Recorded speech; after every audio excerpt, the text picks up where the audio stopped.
Good afternoon, ladies and gentlemen, and welcome to York Run Stadium for tonight's game between the Albert Gallatin Colonials and the Carrick Raiders.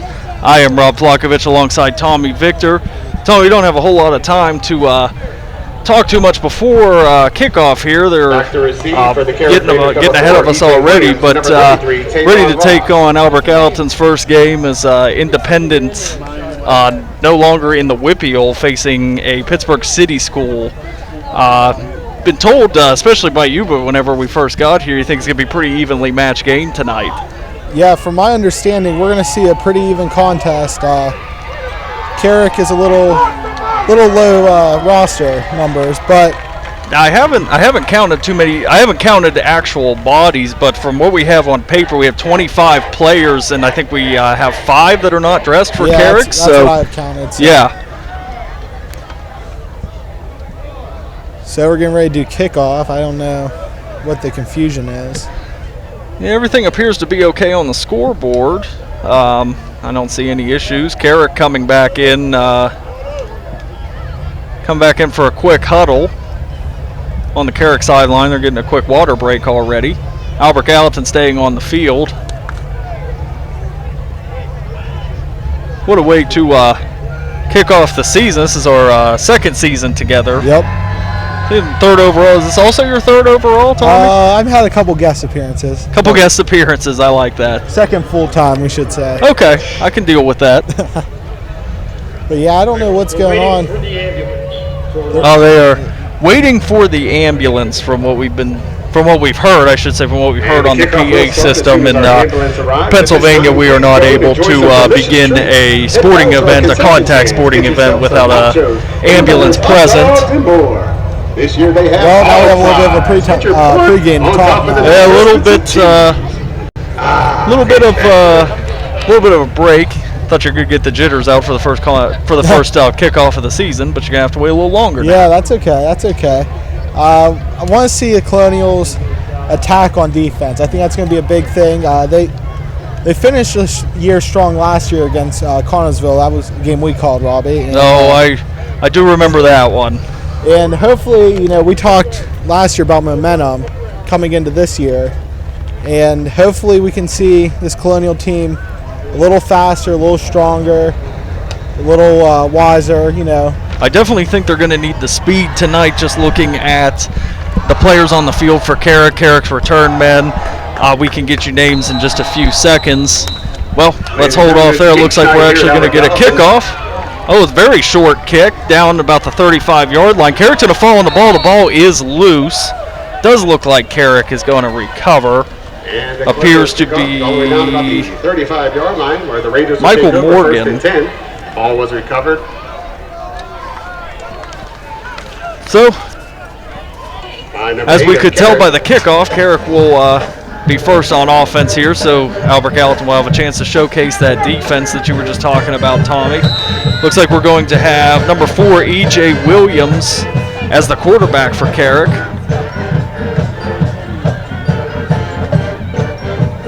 Single running back in the backfield, 4 receivers split evenly throughout the field. I take that back.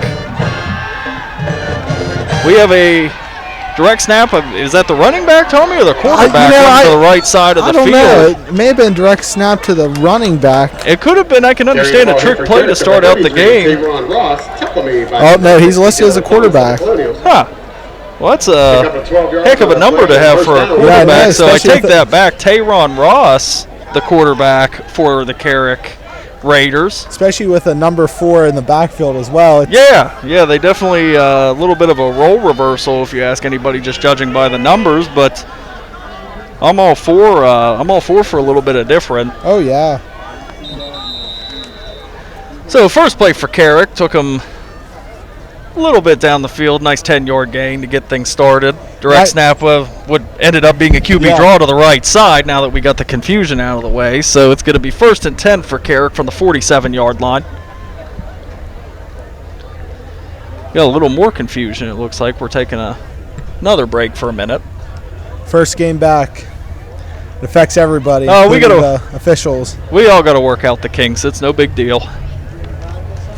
No big deal. Looks like we lost a towel, potentially. Can't let that sit around. So here comes Carrick, as we said, 1st and 10 from the 47-yard line. Tayron Ross back, snaps the ball, dumps it out to his running back, who is E.J. Williams. Williams cuts up the middle, out to the right side, and is down by the Colonials. And that was a good screen play. The defense was full, definitely bit. And number 4, E.J. Williams cuts it back, finds a hole, and gains roughly 8 yards, 7 yards? We're going to call it about 7 yards down to the Colonial 46-yard line. We're looking at a 2nd and 3. Ross sending some men in motion, getting the formation ready to go. We got triple receivers to the left side. Ross snaps the ball. He's back to drop. Let's see what kind of arm he has. He's feeling some pressure. He's wrapped up in the backfield, and he's going to take a sack. That's a big sack by number 70 for the Colonials, Braxton Turner. That was excellent penetration by the Colonials. The Carrick line didn't stand too much chance on that. I would say, I think it was number 60 that also brought some pressure, Dylan Thomas. Both are seniors and definitely showing some leadership early. That's a good way to start the year. So with the sack, it is now 3rd down. Carrick sending some more men in motion. Looks like they don't like to set a solid formation until they actually get up to the line. I think that they've been in motion every play. I'm not sure if they're not liking what they see whenever they see the Colonial defense, or if it's just a little bit of trickery. But Ross once again back in the backfield, putting yet another man in motion. Snap back, and there are flags on the field right after the snap. I would say it's probably in the area of a false start, but we will find out in a moment. Oh, delayed game, actually. 5-yard penalty, replay. And that's where that confusion hurts you. Absolutely. Yeah, you start sending some guys in motion like that, you definitely can lose track of time pretty easily. On their own 41-yard line. So we're going to try again for Carrick. It is 3rd down, and we have scoreboard reads 16 to go. Ball from Carrick's 41-yard line. Ross back. Snap ball, low snap, picks it up off the ground, is able to recover, and yet, he broke another sack, but not going to get away from that rush. It's hard to he did get away, but not that time. I'll tell you what, Tommy, that was impressive. Yeah, that was an impressive scramble from Tayron Ross. That was something for him to get out of there like that. But luckily, number 28 for the Colonials, Caleb Lang, he was aware. He was aware. Lang once again in the Carrick backfield. They're going to have to pay attention to 70 this whole game. It's only the first quarter, and that is 2 straight plays with excellent penetration from Lang. Like we said, it was. Not able to, Ross was not able to be brought down initially, but it's a good job with Ross not giving up on the play, and the Colonials not either. So 4th down and 26 for Carrick. Ball's on their own 30-yard line. Looks like they're actually going to go for it. Yeah, a little fake punt action. Ross launches the ball down the left side of the field for Michael Morgan, but that is an incomplete pass. Looked like he threw it into little bit of a makeshift double coverage. I think there was just another receiver in the area that Albert Gallatin was able to come down on, but it's going to be an incomplete pass. Albert Gallatin going to have some excellent field position. And I will say, Robbie, the top was open there. There wasn't a safety behind him. I mean, if that was completed, it would have been bad. It would have been a nice way to start the game for Carrick. So let's see what this Colonial offense can do. 1st and 10 from Carrick's 30-yard line. Albert Gallatin ready to take charge here. For the Colonials, we have number 4, Tristan Robinson, lining up under center, puts a man in motion. That's going to be a QB draw up the middle. Little fake handoff to the back that he had in the backfield, but he's able to sneak up and manage a couple yards here. So that was a big hit by E.J. Williams, playing both sides of the ball for Carrick. That was a heck of a hit. Well, like we spoke earlier, the Carrick is lacking some players. Yeah. I think we're right around 25 with about 5 not dressed. So that calls for every guy to be up and probably both sides of the field. if you need a break or anything, you probably have a couple reserves, but you'll probably see a lot of these guys the entire game. It's Robin, that time hands off to number 14, Malik Kirby, and Albert Gallatin in for the touchdown. Second down, their second play of the game. Albert Gallatin is in the end zone. A nice change from the season that we saw last year. It's definitely a different feeling. The crowd's into it. Absolutely. They had a nice little pep rally before the game with all the, from my understanding, like the elementary cheerleaders, the bands. So everybody's fired up, ready to see Albert Gallatin its first independent season. Like we said earlier when the game was starting, we were a tad bit rushed there, but Albert Gallatin, their first season outside of the Whippeal, they are independent. I almost said they are in a different league, but they are not. So it's going to be an interesting season, see what Drew Dindal can do as head coach, as Albert Gallatin did miss the extra point. Field goal was short. But we have 6-0 Colonials over the Carrick Raiders with 8:08 left in the first quarter. And that's probably the best start the Colonials have had in at least a year, Robbie. I would probably agree with that, just, being here with you the last, this is the start of 2 years here. I, can't remember the last time not even being a player. A couple years back myself, I don't ever remember scoring on the second play of the game on offense, but I'll take it. Times are changing. Yep. One thing nice about that play, it wasn't like the defense was on bad coverage. It was quality blocking, quality running, and it was a solid play. I think that was good defense, but a little bit better offense. Yep. Yes. Albert Gallatin getting ready to kick off for the second time. A little bit of better kick than the last time. Actually, a pretty nice kick for high school, down to the 15-yard line, bounces. Ross actually fielding the kick. Quarterback fielding the kickoff for Carrick, which is also interesting, unless they have another secret 33 that we don't know about. And we do have somebody down for Carrick, and it might be Ross, which is not good. Not a good scenario for Carrick. I cannot see the number of the player. I don't see 33, so I don't see 33 either, and I know he fielded the ball for Carrick.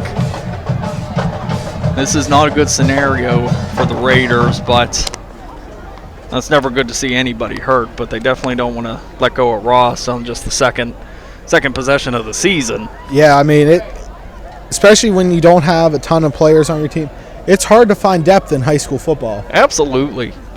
It's hard to get people out there,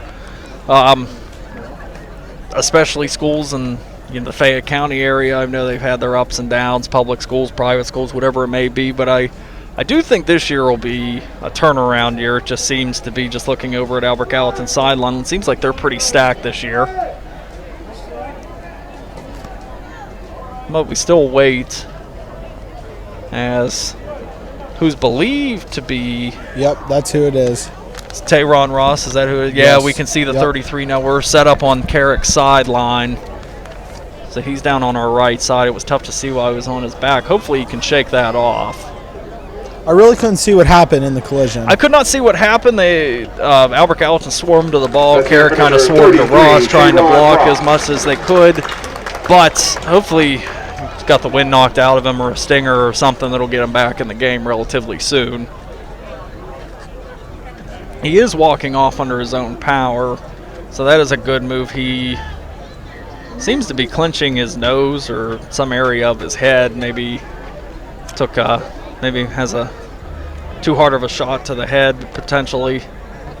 Like you said, whenever you get stuck in those clusters like that, you never know. You never know what's coming. Now it's going to be interesting to see, does Carrick throw the ball as often as they did with their original quarterback, or are they going to try to go more towards a run-style type of offense? Excellent question. Let's see what happens as Carrick has the ball 1st and 10 on their own 25. It's going to be a draw up the middle. E.J. Williams has been a busy man so far. Carrying the ball, number 4, E.J. Williams. He may be the backup quarterback. He very well could be. It looked like the jersey of the backup was pulled up, and I had a rough time seeing who was actually lined up. Actually, Tommy, I think it's going to be number 3, Laronte Moore. We'll see as soon as the ball is snapped here for 2nd and 6 from the 29. This play calling for Carrick is very, it's very unorthodox. Yeah, it's very. The ball snapped back, picked up off the ground. Colonial pressure getting to Carrick once again.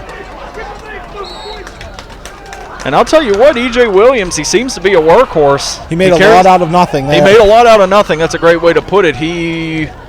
That's not the first time in the very little plays that we've seen that he did not give up, which is definitely what schools need that don't have quite the numbers that you would like. Correction, 3rd down and 1. So a 3rd down and 1 from the 34-yard line after Williams' nice little scamper. A lot of spacing from the linemen. Yeah, I noticed they do an arm's length apart. I notice if you watch them walk up to the line, they'll spread their arms out until they meet the other's hand, and that's their spacing, which is very also unorthodox. You usually want to be as tight as you can be to protect those gaps. As another low snap has, who I think was Williams. It was tough to see before he went down, kind of stopped in the backfield. E.J. Williams, yeah, he's either the backup quarterback or he's just taking direct snaps because he is number 72, Brian Andrews. He's slow to get up. Yeah, you do not want that. I know that we said that about Ross for Carrick, but still bring up 4th down and about a yard. Yeah, you see how they do that, Tommy? They spread their arms, and that's something that I've never seen before. I mean, I can see pass protect maybe, but well, they've done it every play that I've noticed. I don't know, and they haven't thrown it too much. You would think that. You typically line up on the heel of the other lineman, form kind of an umbrella, if you will, every other time I've seen. But, hey, if it works, it works. It's the 4th and 1, a snap back. It's going to be very close. And holding on to the ball for quarterback keeper number 4, that's good for a first down. Good for a first down by inches, but once again we have Williams, who made something out of nothing, and Carrick has a first down. I was kind of hoping to see an I formation. I'm a fan of, power you need a yard and 2. Yes. Yeah, I mean, just lining it up, your guys versus their guys, and seeing what can happen. But shotgun formation work there. My question now with Williams, who seems to be taking the snaps, he takes another as he drops back. He's looking to throw this time. This ought to be interesting. I think the quarterback was caught sleeping a little bit. Number 8, Tyler Frizzell for Albert Gallatin. Looks like he wasn't quite aware of Zamir Hibbs running down the field, but that was a good play by the safety there. That was a good play. Came and saw the weak coverage and was able to help out his corner. I was watching the receiver run down the field because you could see Williams facing our direction towards the Carrick sideline, so you knew the ball was going to get released that direction, but I saw the receiver for Carrick cut back, and Albert Gallatin, I think, was caught sleeping, so it was good to recover and maybe a little bit lucky that Albert Gallatin did not give up a pass play as Williams drops back once again for a pass right over the middle. Looked a little rushed on that one as the pocket broke down. Couldn't find a receiver, so that gives Carrick a third down and 10 from the 35-yard line. See if Albert Gallatin can stop him on a 3rd and long, as opposed to, I believe it was 4th down they got the 1 yard. Yep. It's tough when you're a backup quarterback, typically playing another position. It's hard to get those quick throws. Well, down. you know E.J. Williams, he's been in this game I believe every play so far. He's been running like a champ. He wasn't prepared to play quarterback the second drive of the game. So here comes another snap, a little bit low. Williams takes off and is met pretty quickly. I think it's Lang once again. E.J. Williams brought down from behind by number 10, Jace Bowers. Oh, Bowers, I take that back. And again, about 4 yards on the play, bring up 4th down. Lang has been aggressive on the end. 39 yards. He's been crashing in on a lot of plays. He's not afraid to get in there and try to make a play. He is following the ball to perfection. So we got a 4th and 6 from Carrick's own 39-yard line. Let's see if they try to go for it again, or if they actually punt it away. Something tells me they're going to try to go for it again. Yeah. Williams drops back and kicks the ball up. Very smart for everybody involved not to touch that one. Yeah, that had danger all over. That was very smart for everybody not to touch that one. Give or take a 10 or 15 yard punt. Not very strong, but once again, he was Williams oddly shallow. He was very shallow. It looks like maybe it was some kind of option. Maybe if he snaps the ball, he could run with it or decides to kick it. But we do have another player for Carrick down. We have Elijah Jones-Moore, a little shaken up on the play. So trainers have been busy this evening with 4:03 left in the first quarter, 6-0 Albert Gallatin. Colonials are going to have a 1st and 10 on the 46-yard line as soon as we can get Jones-Moore. So if you're the Colonials, what's your offensive attack moving forward? Well, Tommy, obviously you can't say you didn't have success on the run because you had a nice little gain, and then you had, it was roughly, 25, 30-yard run to the end zone with the Colonials. But with the 6-0 cushion and something that you haven't had before, really, to start a game between this year and last year, and your defense playing as well as it is and getting the penetration that it is, I'm going to try to air it out. I want to see what the quarterback can do. If you try 1 or 2 times and it isn't too successful, then you have the running game to fall back on by all means. And I think the Colonials have the height advantage. Oh, absolutely. When it comes to wide receivers. Absolutely. So, I mean, I'm looking at Carrick's wide receivers, and I'm seeing 5'9", 5'11". I see a couple 6'2" receivers, which is a nice size. But Albert Gallatin, I have 6'4", as I work down the line here, around 6 foot. Whereas Carrick probably averages about 5'10". Albert Gallatin can easily average about 6 foot, give or take. So another couple inches does go a long way in football as Albert Gallatin lines up.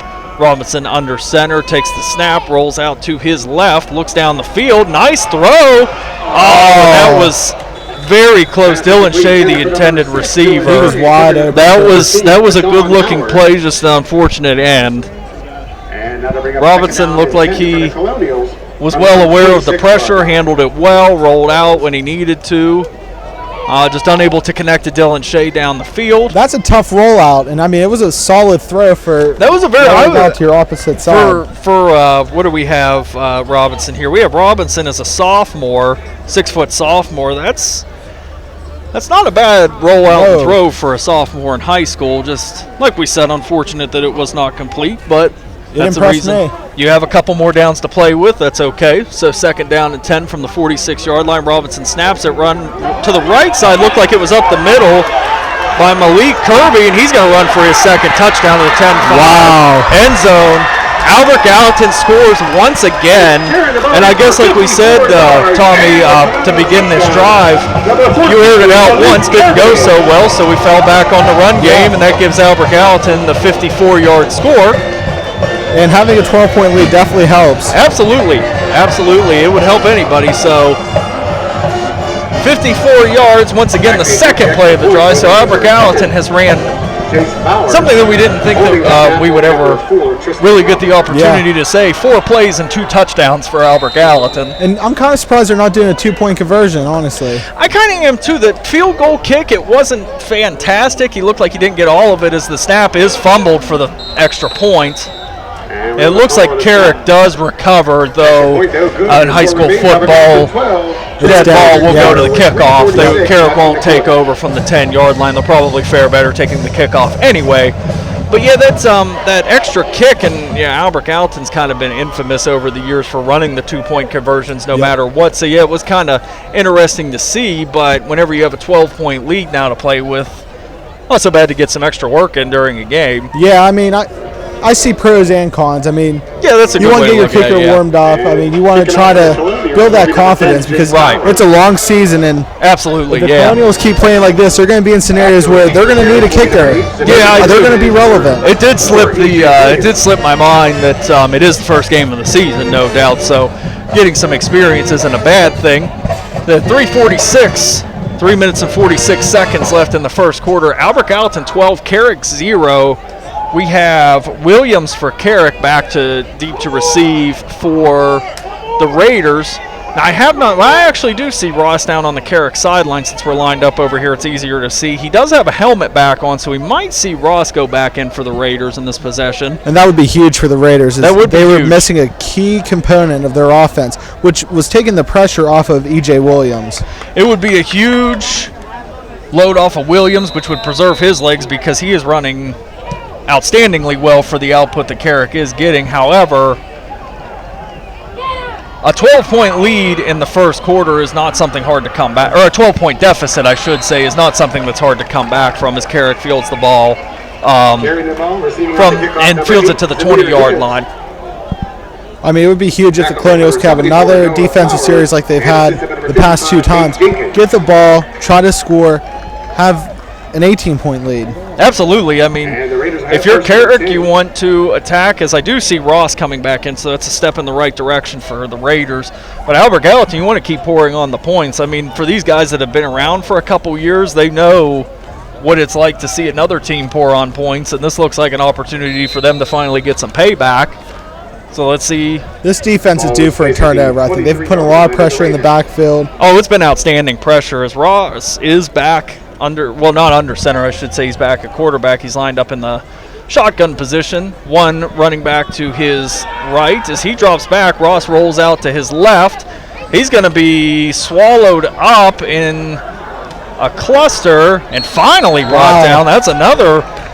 Ross has some excellent footwork. I can tell you that. I can tell you he's got some excellent footwork.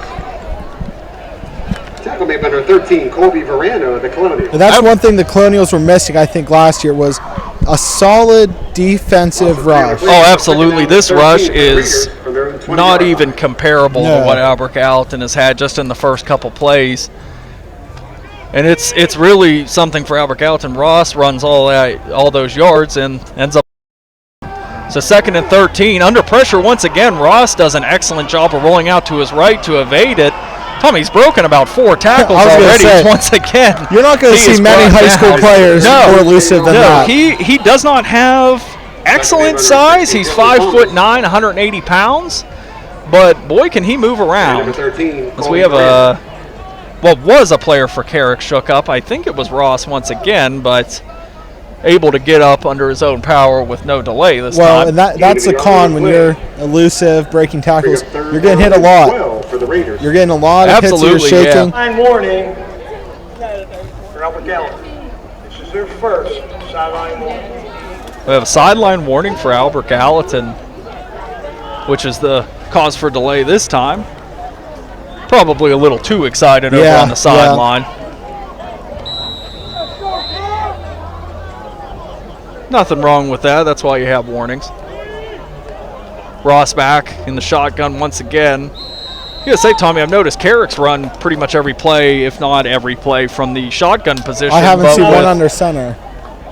But with the pressure that they're feeling, I don't know if they could afford to go under center. No, not at all. As Carrick takes a timeout. Carrick has taken a timeout, which I think was well spent. Oh, that's absolutely well spent. It's interesting to see, because we said that their play calling is a little interesting in the sense that they have players moving around until about the ball was snapped. So I'm not sure if it's a little. But I will say it doesn't seem like anybody's out of sync once the play begins. It doesn't seem anybody's out of sync, but it does raise the question: are they all on the same page whenever they go line up? I know that through the grapevine I had heard that Carrick was struggling getting players out, and I heard it even got to the point where they were considering cutting the program. Obviously, that is not the case. They did get a nice group of guys out, even though they are a little short, but you have to give these guys respect for playing both sides of the ball if need be, playing hard. Williams is playing hard. Ross has played hard.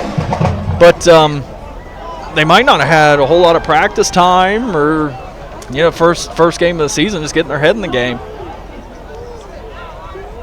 Looks like a timeout's over. We're going to get back into the swing of things. Ross back in the backfield. He's going to be joined by Michael Morgan to his left. Takes the ball back in the shotgun position. Launches a nice ball. It's overthrown. That was overthrown, but that was a nice throw. There was a nice move by E.J. Williams off the line. Did you see that? I did not see that. I was trying to look for Williams before the ball was snapped, but I did not see it. I do see him now. It was nice. I mean, it was something special. Had a nice break off the line, good double action. He was wide open. Yeah, Williams, I'd have to say Williams is a ball player with 2:27 left in the first quarter. It's now 4th down for Carrick. 12 yards to go. They're on their own 21-yard line. Drop back in the shotgun position. We're going to see that same odd kind of punt. Instead of lining up, I'd say 7-8 yards in the backfield, give or take what a usual punter would line up. They're only lining up about 3 or 4 yards and just kind of punting it as soon as it touches their hands. But you don't know, maybe that's an issue with the long snapper. Definitely could be, yeah. Definitely we've seen a lot of low snaps. Yes, definitely could be. But successful nonetheless. Yeah. It's pinned Albert Gallatin back to their own 41-yard line as opposed to Carrick's 21-yard line. So, makes the field just a little bit longer than Albert Gallatin has been working with. Previously started, I believe it was at their 44-yard line, give or take. They had a 46-yard line, rather, for the failed pass attempt and then the 54-yard run for a touchdown. Robinson's going to snap the ball for Albert Gallatin. Another flag as soon as the ball is snapped. And that was going to be a pass. Absolutely. There's no running back to hand off over there. Yeah. That's definitely going to be against Albert Gallatin. On the offense.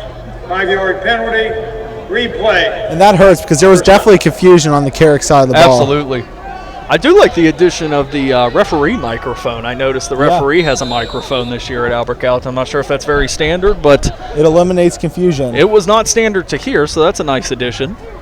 So we're going to be 1st down. They get to keep the down. However, they will be back 5 yards. So 1st and 15 from their own 36-yard line. Robinson, unlike Ross on the other side, is under center. Snaps the ball, drops back, rolling out to the left side. Carrick has some nice pressure on that. He's going to launch the ball down the field. Just a shade overthrown. For Bricky, almost had a shot at that off of the tip. He was just a step behind, but and he was lurking across the middle of the field. It looked like he was going to be open, and I don't know if Robinson didn't see him. I mean, yeah, he looked fairly open. I mean, you don't know. My focus was on the intended receiver, but you don't know if the safety or corner kind of shied to where the ball was going. But if he was another step in the right direction, Fabricki could have came down with that and would have had green grass in front of him. So we got Albert Gallatin's 2nd down and 15 yards to go. This is where the Colonials have shined on 2nd downs due to 2 drives lasting 2 plays. Let's see if they get lucky once again. Robinson snaps the ball, rolls out to his right side this time, dumps the ball off, and ref's calling incomplete. That was a close play. Intended receiver is Caleb Lang. Pass complete. Intended for number 28, Caleb Lang. Now 3rd and 15. Colonials, after running 2 pass plays, you wonder, are they going to try to go to the ground? You've had success. You've had success. I guess you just have to know at this point, at what point do you want to try to fade Carrick out, because me and you were expecting a run. I'm sure they are too. Yeah. So let's see if they stick with the confident running play, or let's see if they go with the pass. And I mean, we haven't had a completion by the Colonials, but we've had guys open. They have had guys open. They have executed plays. They have just not gotten completions that they've needed. 3rd and 15. Robinson rolls out to his left side, going for another pass. And that's going to be picked off. First turnover of the game. Picked off by number 10, James Massenberg. That was a one-handed catch there. Excellent job following the quarterback as Robinson rolled out. So Carrick now set up with some excellent field position, as was Albert Gallatin on their first drive of the game. So see what Carrick can do, get some points on the board. As our first turnover, leaves us at 1:52 left in the first quarter. We still have a 12-0 Albert Gallatin lead. Going to be 1st and 10 for Carrick on about the 30-yard line. Looks like the ref's placing the ball on what will be the right side. We have a little bit of issues with the PA system. Yep. Might have jinxed the referees, Mike. I heard a personal foul. Yeah, I did hear a foul. I didn't notice any flags, but Oh, Illegal helmet contact. Defense, 15-yard penalty. wow. So on the return for Carrick, as James Massenberg's running the interception back, illegal contact with the helmet from Albert Gallatin, so make that 1st and 10 from about Carrick's 15. That is a 15-yard penalty. And that's just a spark that the Raiders needed. Absolutely. Don't want to go anywhere don't want anybody at any level at this point going for the head at any point in the game. So we'll see if Carrick can build off of that momentum and good field position. They had a couple things go their way. Let's see if they can get a couple more things go their way. Ross still in for Carrick. It's a good sign for the Raiders as he snaps the ball, rolls out to the left on what looked to be a quarterback draw, but is brought down in the backfield. There will be a horse collar as flags fly everywhere in the backfield. We'll wait to get the official call, but pretty evident from our vantage point that that is what is going to be. Ross once again, though, running the ball out of the backfield. I'm not sure if that play was designed. He looked like he got the ball, started running towards the left side, and he just kind of stopped. And at that point, that's when Albert Gallatin swarmed him, but to no avail. To no avail in the sense that Carrick has, looks like they did half the distance to the goal. Probably about 9 yards. Give or take. We'll see if we can get a definitive from the scoreboard. Yeah, we're going 1st and goal from the 9-yard line. So another thing that goes Carrick's way, not necessarily Ross's way because he was horse-collared, but another thing that goes the Raiders' way. And this is where the Colonials need that defensive pressure to have a tackle for loss. Absolutely. We need to see that same pressure because of the fact it looks like Carrick, the Raiders are a little shaky in the punting situation, which leads me to believe that they wouldn't be as comfortable in the field goal situation. So the further back you press them, even if they are deep in your territory, the less chance that you're going to give up points. Ross is going to snap the ball in the backfield. Another low snap. It's a quick handoff to E.J. Williams. Another good run. Not a good one, but that faked me out. Yeah. Another good run by E.J. Williams, and he's methodically moving down the field. That's what this Carrick offense needs at the moment as the clock runs at 1:27 left in the first quarter. It's going to be what will be 2nd and goal from the 2. Ross back snaps the ball, and there's that Colonial pressure, and they're not letting Ross get away on that. That's huge. They are not letting Ross get away on that one. The scoreboard still reads. The scoreboard now reads 2nd down. That's what we have on the field. But this should be. I would think that would be 3rd down with the penalty, unless they they must have been rewarded a down back. Must have been you got your down back and half distance to the goal. That's the only thing I could think of that would explain that. So now we will go with second and goal from the 5-yard line after a couple yard loss from Ross. First quarter winding down here. He takes the snap back. Williams is running to the right side. It was a quick handoff. Williams brought down by the Colonials defense. This is a big 3rd down. Huge 3rd down. I'll tell you what, Tommy, you stop Carrick on this 3rd down and potentially the 4th down. Like we said, we're not sure what their field goal unit will look like or their 4th down unit, but you keep a lot of momentum on your side, and that's going to discourage Carrick a little bit, too. I mean, especially you're protecting a very, very short field. Absolutely. 5 yards is still the yards needed. Well, not even for a first down, for a touchdown. It looks like we saw the last of the first quarter. As the very unique buzzer sounds for the first quarter here at York Run Stadium. The score is Albert Gallatin 12, Carrick nothing. We will be back with Albert Gallatin.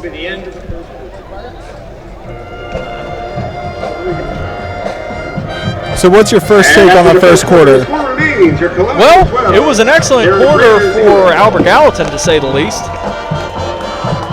Very high-powered offense there, getting them out of the gate. I'm hoping that doesn't taper off. I'm hoping that they're still able to stick with that power. And whenever I say the power, I'm referring to the 4-play, 2-touchdown sequence. I feel like we've seen highlights that both teams have showed promise. I mean, Carrick, Oh, yes, absolutely. Carrick has been, it seems like, running uphill this whole game. Oh, they definitely have been, and players, and I'm going to continue to highlight Ross and Williams because if They're the Carrick has offense, bright yeah. spots, that is it. They have not been able to complete a pass. The only time the Carrick player has been able to get his hands on the ball was through an interception. But you have Williams and Ross running the show, and they're not stopping anytime soon. So Albert Gallatin really needs to stand up as we'll dive into the second quarter after a quick break to flip the field. We're starting at a clean 12 minutes. Albert Gallatin with the 12-point advantage. Colonials 12, Raiders 0. Like we said earlier, third down from the 5-yard line. Carrick has to score here if they really want to stay in this game. I don't think Albert Gallatin's going to let their foot off of the gas, and you definitely don't want to let this get even farther than 12 points. 12 points, I mean, it's doable. It's doable. As Ross takes the snap, he's going to roll out to his left. Wow. That elusiveness did not help him in that sequence. And this defense, it just keeps impressing me play by play. I mean, Absolutely. It's just relentless. Just flag on the play. Carrying the ball was number 33. We do have a flag, so we'll see if Carrick gets another chance. Let's see what the referee has to say here. Looks like it was a holding. Another half the distance to the goal will not be good for Albert Gallatin. No. I know that defense is playing lights out and shut down defense. It was definitely against Carrick. You don't want to have to do it too many times. On the offense. Holding on the offense is the official call. Fourth down. Decline penalty for a fourth down. So the penalty would only be 5 yards, but they probably replay third. So Yeah. they definitely want to decline that and force Carrick into a fourth down. So Tommy, this is kind of the spot that I was talking about. You pushed Carrick back. You were all the way up to the 2, and now you're back to the 12. So this is kind of the spot that I was saying. I don't think that they're comfortable enough to kick a field goal, and they definitely can't punt. So Ross appears to be lining up at quarterback. He definitely can't kick the ball after he drops it like you would a punt.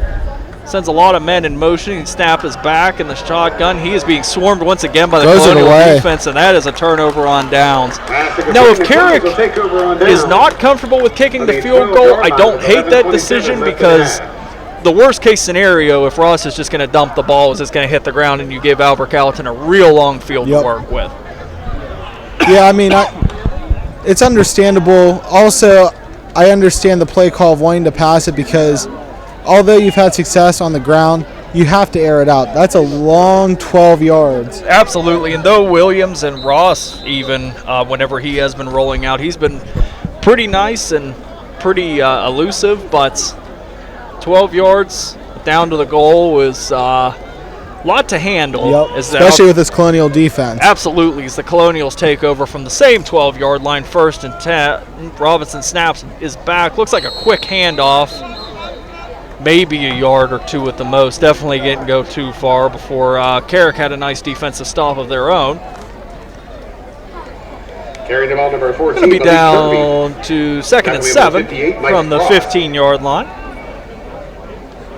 I'd like to see Albert Gallatin put a nice long drive together from here. I mean, we're talking, we started on the 12-yard line. We're talking an 88-yard drive. I'd love to see Albert Gallatin march the whole way down the field. I think that would be a heck of a drive for their confidence. And that's some quality work to see what you could do moving down the road and what scenarios, what part of the field. I mean, this is a huge drive because it's the first time they're going to have a lot of field to work with. Absolutely, yeah. We've seen at the most a 54-yard field, which Albert Gallatin was able to eliminate in one run.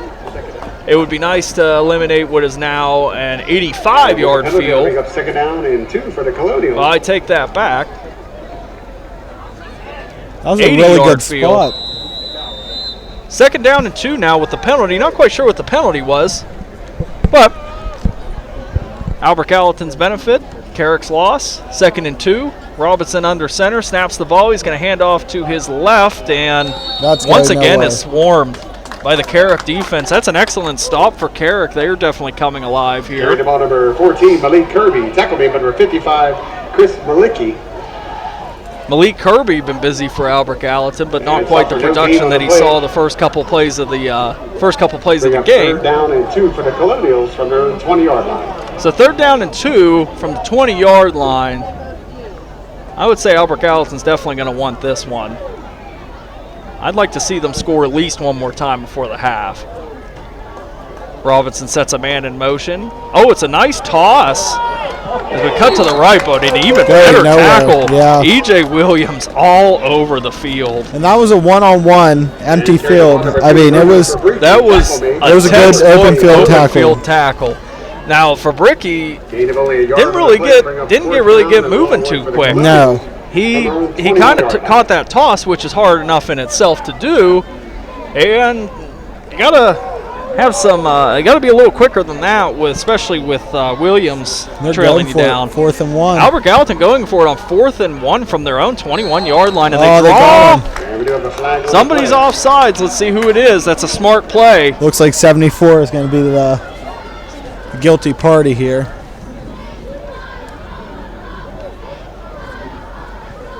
See what the call is. That's a smart play for Albert Gallatin. On the defense, 5-yard penalty. Well, if you called it 74, oddly enough, that is Will Smith. Will Smith now offsides for the Carrick Raiders. So that does give Albert Gallatin a 1st down. If they go the hard count approach, that's very smart because that's your goal. What do you have to lose? 1 yard. Worst comes to worst, you run the play and get stopped in the backfield, but keeps the drive alive for Albert Gallatin. Let's see what they can do. And that's good scenario play calling. Absolutely. Let's see what they can do with the 1st and 10 from the 26 with about 9 minutes left in the second quarter, and that's going to be a snap and a handoff to Kirby once again. He's a downhill runner, Robbie. Number 4, E.J. Williams. Tommy Kirby has to be approaching, I'd say at least 75 yards sure. in this game so far. One of his runs was 54 yards, and he's had some nice, he has both touchdowns for Albert Gallatin. I know the first one was roughly 15 or 20 yards. You add that, that's 75 right there. I bet Kirby's approaching 100 already. What's really impressive is how hard he hits the hole. Absolutely. He hesitation. hits the hole with a full head of steam, and he does not stop. He does not stop until he hits the ground.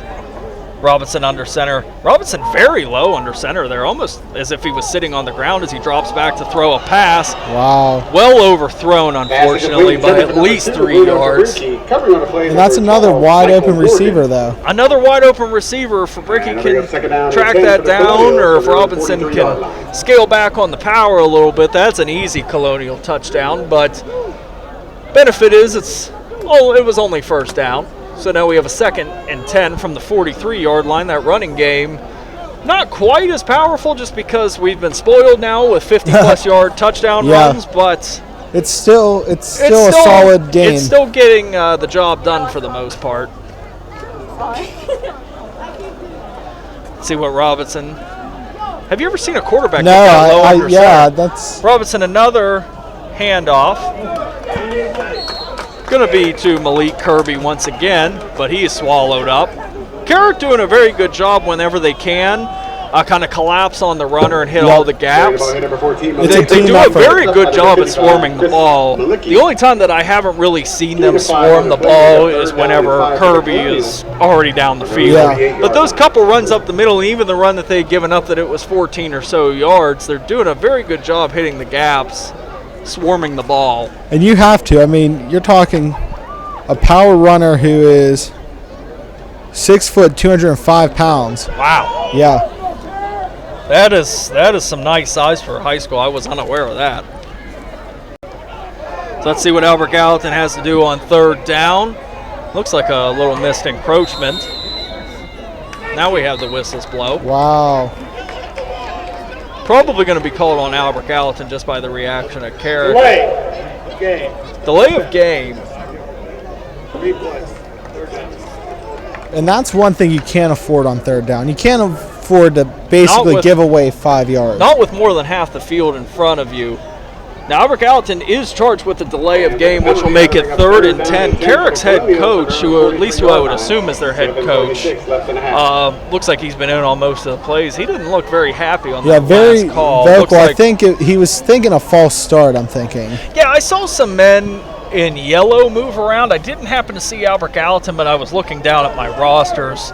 So there definitely could have been a little movement that was missed. I know as far as Carrick, there was movement that was missed, but it's usually initiated, so those guys do work hard to control themselves on that aspect. As Robinson drops back, rolls out to the left, and he's met immediately, but shakes it off, tosses the ball down the field, but is out of bounds. Once again, Tommy, a wide open receiver.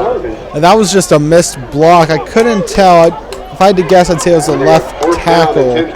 Yeah, it definitely came from that area. I mean, it was definitely a missed blocking assignment, but Robinson able to avoid the initial pressure and definitely came from that side of the field. Robinson drops back and immediately has a man in his face. Pulled a little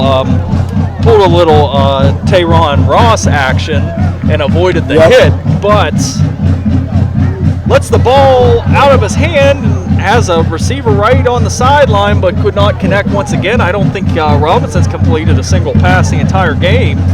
We're going to see a punt. Wow. Pretty nice one at that. Oh, and an excellent bounce, and it's touched by Williams, so that is a live ball. He does the smart thing and just dives on it. Very good punt. That was a very good punt. And then with the assist of Williams, unfortunately, on that one, if that's the worst thing he does the whole game, that's pretty promising for him. But we do change sides of the field once again. Carrick going to take over on offense after the punt. We're at 6:54 left in the second quarter. Still have that 12-0 Albert Gallatin lead as we do 1st and 10 from the 14-yard line of Carrick. And if you're Carrick, that wasn't a bad defensive series. Yeah, you would have liked to have better field position coming back. But, I mean, your defense held up. Absolutely. Absolutely. That's a bright spot for Carrick as well as Williams and Ross. Their defense looked fantastic on that play. It was a couple mental errors by Albert Gallatin, which did not help their offense, but Carrick's defense is who ultimately gets the credit. You won't look at that drive and say, well, there was a couple flags or whatever you may be. You definitely look at that drive and say, well, didn't get a first down as Ross keeps the ball once again. And just what you thought he's brought down, he is not, but there are flags on the field once again. And that's the result when you keep your legs moving. Absolutely. And like we said, he does not have the size, so he is doing something right. We do have a flag on the play. Let's see what this flag is going to be about. Ross did look like he was able to scramble for a couple yards in the right direction that time. Personal foul. Illegal face mask on the defense. Wow, and that's going to hurt. Face mask on the defense. The penalties on Albert Gallatin as opposed to the penalties on Carrick are definitely outweighed. Albert Gallatin needs to tighten up those mental errors. You do get lost in the shuffle sometimes. It is easy to grab onto there, but you got to be a little more disciplined than that. I mean, especially with a guy like Williams, you know what you're going to get. Absolutely. Or not Williams, I'm sorry. Ross. Ross snap back in the shotgun, hands it off to Williams, the popular duo that we've seen all evening for about a yard or two gain. Number 50, Hunter Darnell. 2nd and 8 from their own 35-yard line. Gain of 2 on the play brings up 2nd down. Well, Tommy, though, it was aided by a penalty. Carrick driving the ball a little bit so far. Any gain of yards is a good gain of yards, even if it's 2 yards. 2 yards, 3 yards, 54 yards like we saw Kirby do. Ross back in the shotgun once again for Carrick, just past 6 minutes left in the half. Snap is back, another low one, handoff to, I want to say Williams. I didn't catch the number. I want to just assume Williams at this point, but we have seen Michael Morgan get a little action from the backfield as well, mainly when Williams had to play quarterback. That could be number 2, Bruno Fabrici. Assisted by number 6, Dylan Shea. Dylan Shea and Braden Fabrici have been doing a nice job on the defensive side of the ball. Definitely heard their name come up a couple times already. Yeah, this defense overall, it's putting in a solid effort in this first half. Oh, of course. You're approaching 5 minutes left in the half, and Carrick has 0 points, so that says something. Gonna have another drop back snap. We have a it's gonna flag. be a first down, barring it's not on Carrick. But there is a flag, like you just said, Tommy. We do have a flag on the play. Another little conference between the referee and the Carrick sideline. The offense. Going to be an illegal formation, so that first down is eradicated, but you still have a fairly easy, what I believe will be a third down to work with, 3rd and 6. That's 3rd and manageable. 3rd and manageable, absolutely. Not what you want, but not terrible. A nice little scamper by Williams will get you those yards back easy. Carrick now has a 3rd and 6 from their own 36-yard line.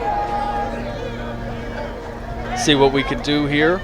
Ross seeing what he has to work with. Gonna have to put a man in motion. That's Morgan.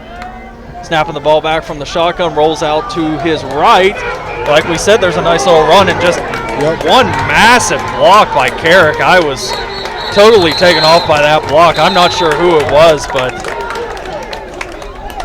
that was one heck of a block and one nice run by Ross. Ross is able to read where his blocks are going to be and where he's going to have the opportunity to get downfield and use his elusive speed and quickness. Ross and Williams as well, they can see the whole field when the ball's in their hands. They have no trouble. But what a heck of a block. I wish I could have caught the number from Carrick. I didn't see it. 48-yard line. That was one heck of a block. Ross better be shaking his hand at halftime. So we now have a 1st down and 10 from Colonial territory. Ross hands it off from the shotgun to Williams. Williams not going to be able to get too far. Kind of tripped up. Going to result in a 2nd down. Carried the ball number 4, E.J. Williams, gained of a yard on the play. And with 4 minutes left, you have to be happy if you're Carrick with how you're managing this clock. Oh, you're definitely... You're using time up. I mean, you're down by 12 points, but you don't want to give the Colonials a good opportunity at this point. Well, look at how fast Albert Gallatin scored 12 points in 4 plays. Yep. 4 plays.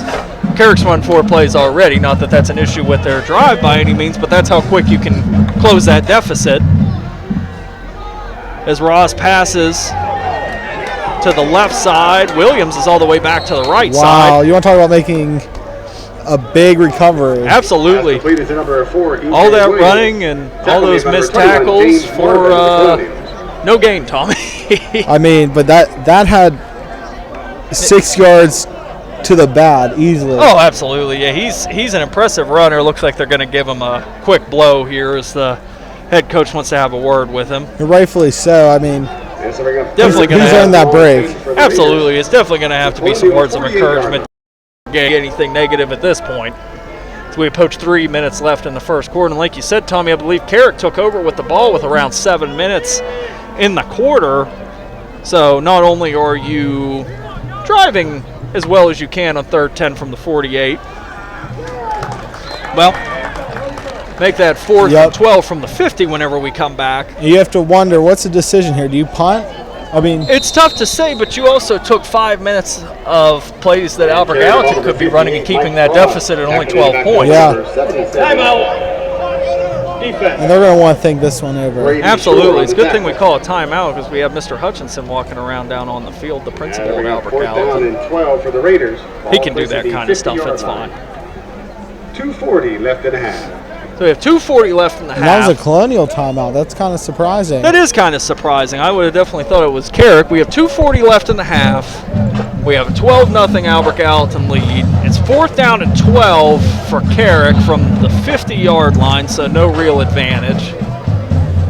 And your punting unit has been very shaky.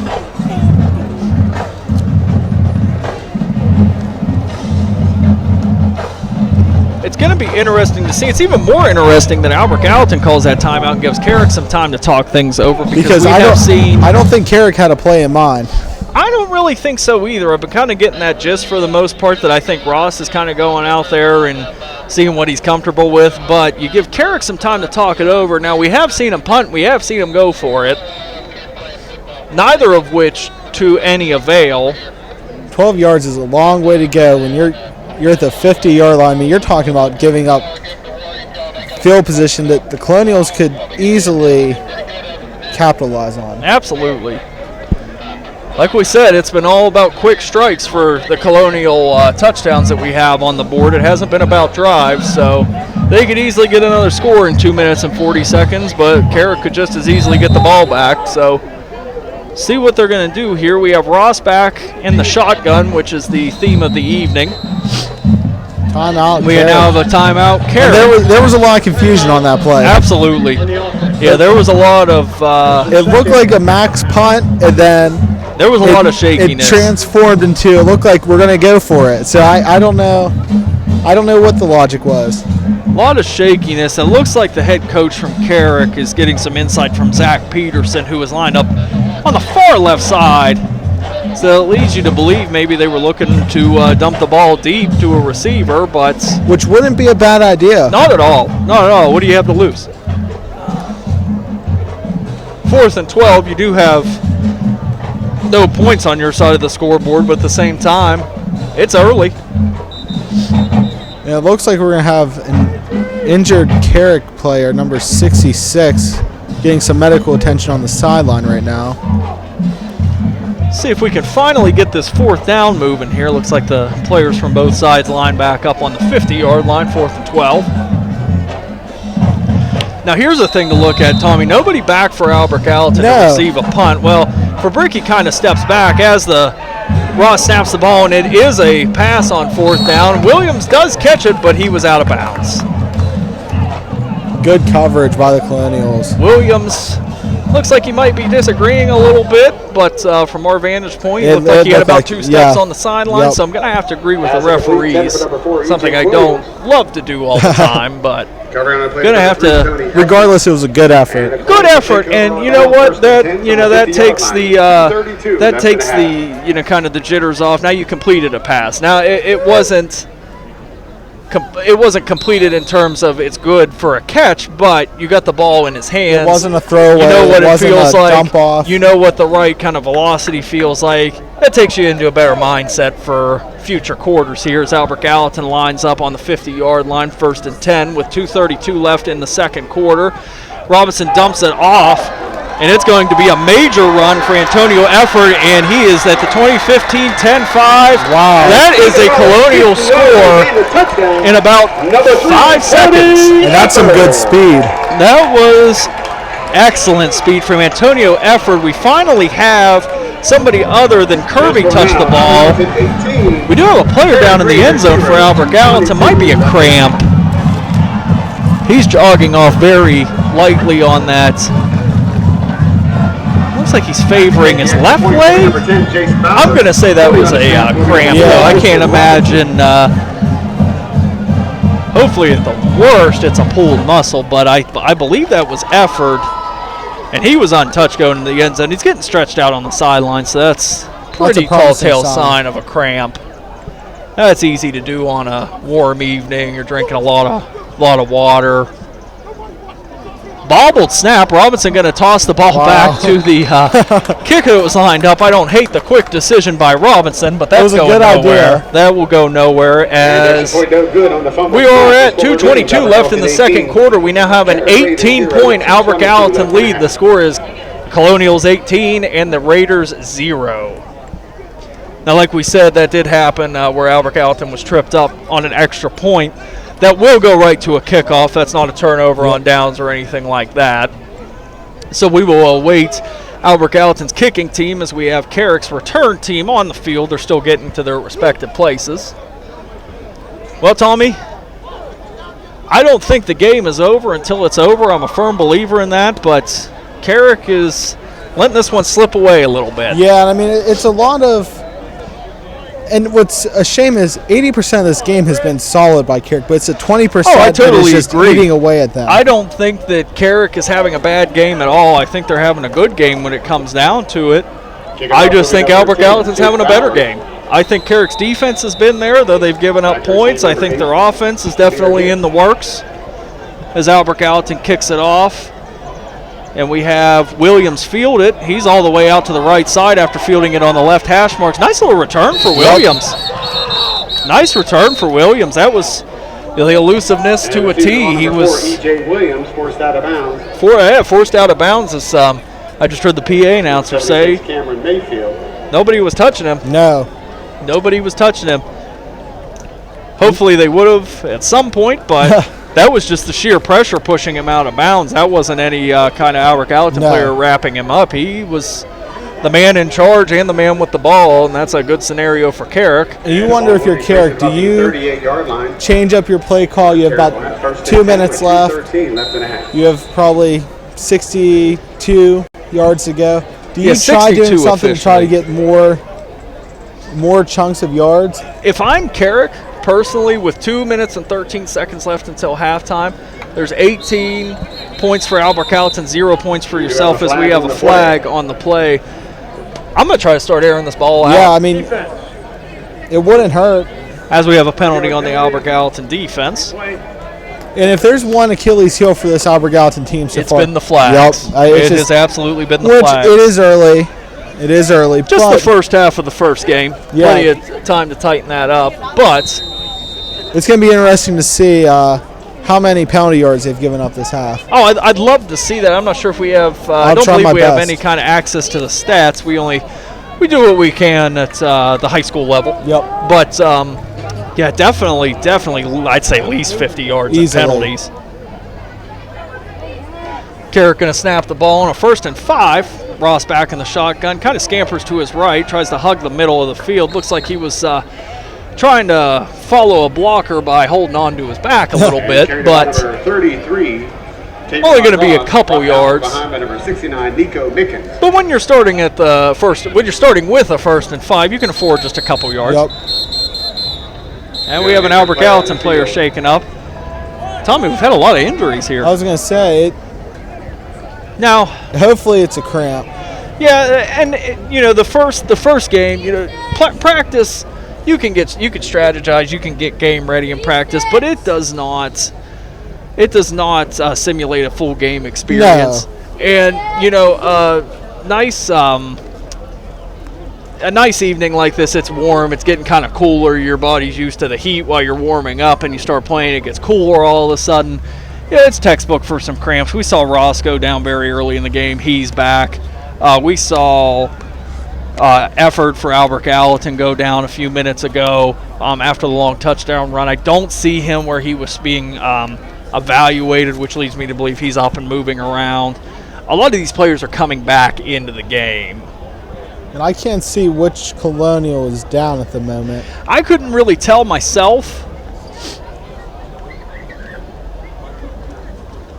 He is going to get up and walk off. He's going to jog off, actually. That's number 13, Colby Verano. Colby Verano, who's been on the scene on defense fairly often for Albert Gallatin this evening. So definitely going to hurt. He has to go out for at least one play. Probably going to hold him out until the half at this point, I would say, just to eliminate anything. Boring that he is in the condition that he can come back in, which we hope he is. Which is promising when you jog off the field. Oh, absolutely. He seemed to be feeling better once he got off of the ground. So see what happens here as Carrick gets ready for a 2nd and 3 from their own 45-yard line with 1:51 left in the first half. Ross back in the shotgun. Once again, doesn't really have anywhere to go. He's trying to follow a blocker, but the blocker, it's just not when there. Your blockers don't move, you can't get very far either. Appears to be effort. Appears to be effort in the game now. Yeah, lined up as a corner or a safety, something like that. Yep. Coming from our side of the field, which would be the right side when you look at it the way Carrick is playing. The Colonials are taking a timeout. 1:42 left, and it's almost, I think, more so for recovery, a little bit of a water break more so than strategy. Yeah, it looks like, and I even think it was effort. He was walking a little gingerly again. It's not uncommon once you start cramping up to continue to cramp up, but I'm sure they have the right people on the field that can actually diagnose it instead of our scenarios. And get him back in the right shape here. That was effort once again. Probably just a good move to hold him out till halftime, but we'll see what happens. It's hard to keep players off of the field in their mindset.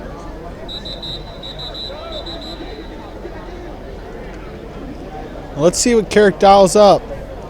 3rd and 8. 3rd and 8 from the 40, their own 40. With 1:42, I mean, 8 yards, you throw a nice 15-yard pass over the middle, out to the sideline, something like that. You got plenty of time to work with. get yourself a first down. Snap back. Ross is going to throw it right over the middle. Excellent throw, and we see right over the middle, just like we said. Very nice pass. Looks like it was taken in by Frizzell. Looks like we're going to stop again. Timeout, Carrick. I don't hate that. No, not at all. I don't hate that. The clock will continue to run in high school even whenever the chain gang is moving. So like I just said, Tommy, nice pass over the middle. Exactly what happens now. Instead of having the ball on your own 40, you now have the ball on Albert Gallatin's 24-yard line, and you only lost 6 seconds. I think that's a pretty good scenario. I was saying that was the first completed pass where it was a registered pass. I think that was the first completed pass for either side. True. I don't recall. I could be wrong. Which is really shocking because we've seen wide receivers get space in this game. Absolutely. And we've seen good throws. There's been nice throws, nice spacing, open receivers from both sides, but just no connections. And like I said, I could be wrong. I don't get to watch the replays or anything. Like I said, we're only high school, but I do believe, from my memory, I think that's the first completion of the game. I'd have to agree. I'm looking back, and I can't think of it. It's been all Williams for Carrick. And at this point, it's been a combination of effort and Kirby for Albert Gallatin, all the running backs. And I'll add Ross for the Raiders, since I rattled off 2 for Albert Gallatin. Ross doing a little bit of everything in the backfield. Ross is going to line up with a man in motion. Oh. Really poor snap. Carrick thought that they could get it. Jog back to the ball. And James Marvin is able to fall back on for Albert Gallatin. That changes this game. And you know what, Robbie? Minute 30. I think the Colonials can put up another touchdown. Oh, absolutely. Absolutely. I mean, look how quick they've been scoring every other time. Another possession like the last one, or even more like the 2 before. It's possible. You could be rolling into the locker room at the very most 26. What's nice about this Colonial offense, it has the ability to be explosive. Absolutely. I mean, look at that defense. Carrick caught sleeping. We have a flag. Carrick caught sleeping. They think that, when the ball hits the ground, they automatically get it back, but that is not the case. That's like we said, James Marvin decided to take matters into his hands and get the ball back for Albert Gallatin. So we'll have a 1st and 10 from the Albert Gallatin 45. And I really don't understand, Robbie, how that would be a little bit of a confusion. I don't know any. I've never seen any level that you don't have urgency. The ball is on the ground. It's a live ball. It's a live play. Why would you just kind of walk back to it? Yeah. I surely know that wasn't Williams or Ross back there walking not towards at all. the ball. As Albert Gallatin takes over with the 1st and 5 from the 50 after a quick penalty. Handoff to Fabricki, cutting down the left side of the field. He's at the 40, 35, 30, 25, 20. He's got a lane, 15, 10, 5, and there is another Colonial touchdown. And that's huge. Tommy, this is something that I've never seen. That's a 50-yard score, 54-yard score, 25-yard score, you have to take. The Albert Gallatin rushing game is up to about 150 yards, and that shows with 24 points on the board in just the first half. And what was impressive was Fabricki's not slow, but methodical read of those blocks. It wasn't any urgency. It wasn't speed, it was efficiency in that kind. He read what he had in front of him. He read it to perfection, especially whenever he got down to about the 25-yard line, give or take. He did have a man in front of him, was able to fake him out very easily, get into the end zone. As Albert Gallatin lines up, going to be a 2-point conversion here, it looks like, as Robinson sets a man in motion. He's going to toss it out and easily walk into the end zone.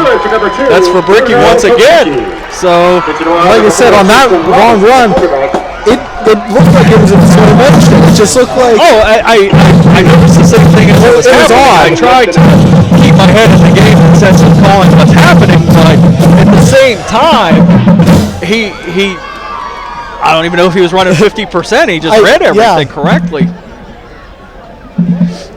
So Albert Gallatin, and I'm going to keep rushing on it because they deserve a little bit of variety. 26-0 lead over the Carrick Raiders with 1:18 at the half. And this is a before the huge half. morale boost for the Colonial base. This is a fan boost, as you say, fans.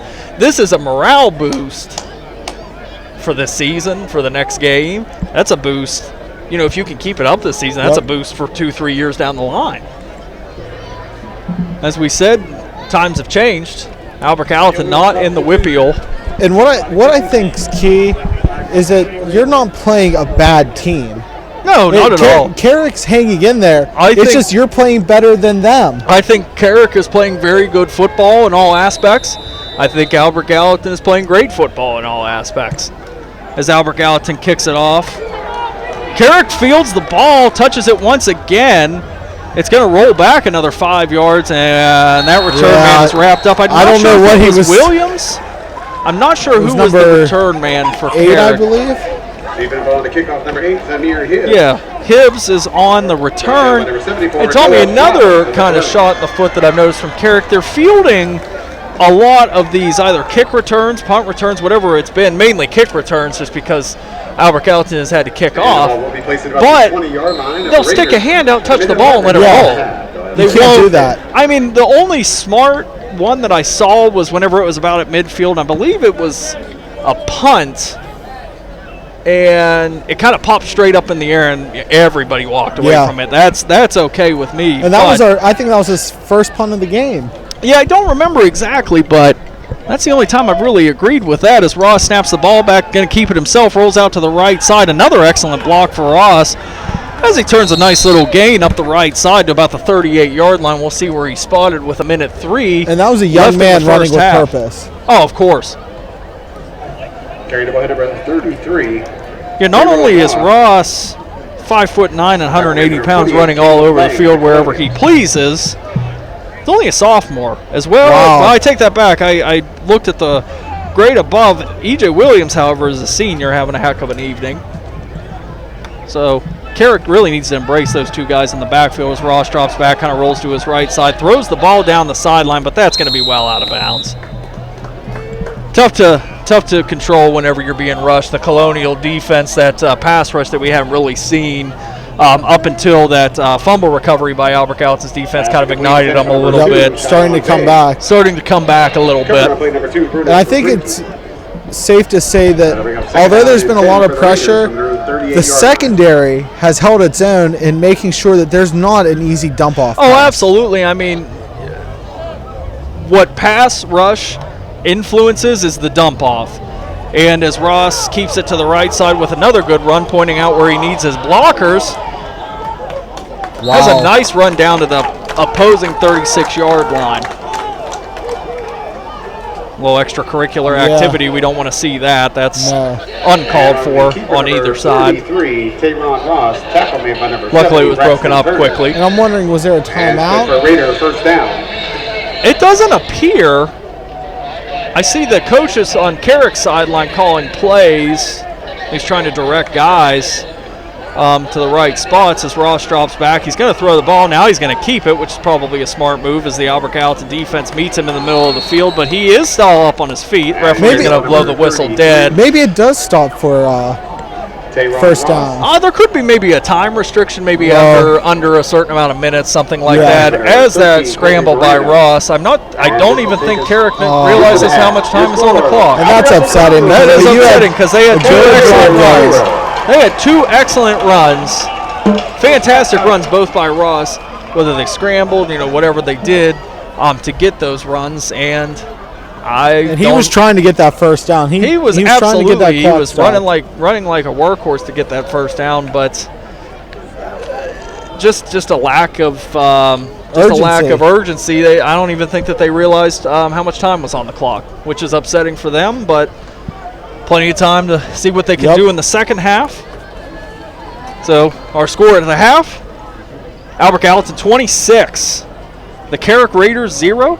We will be back with the Albert Gallatin Marching Band on AGTV Sports on Fayette TV, channel 77, and at agtvsports.com.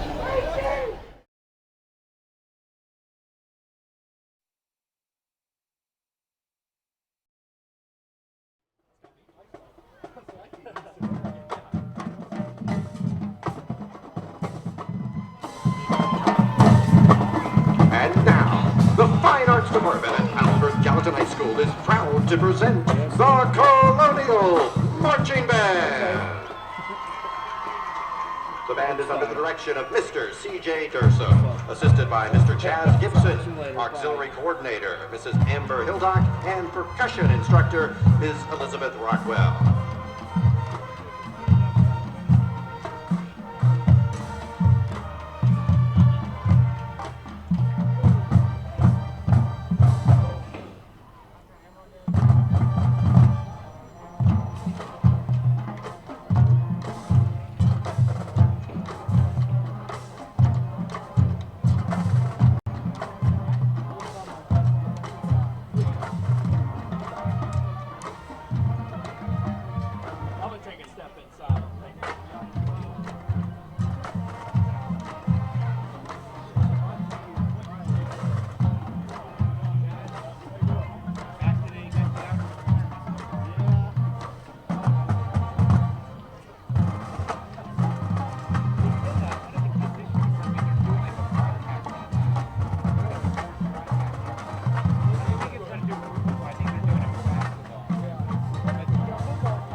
Hey Chris, stay on your shot. I'm gonna go adjust Eric's camera. I would think.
We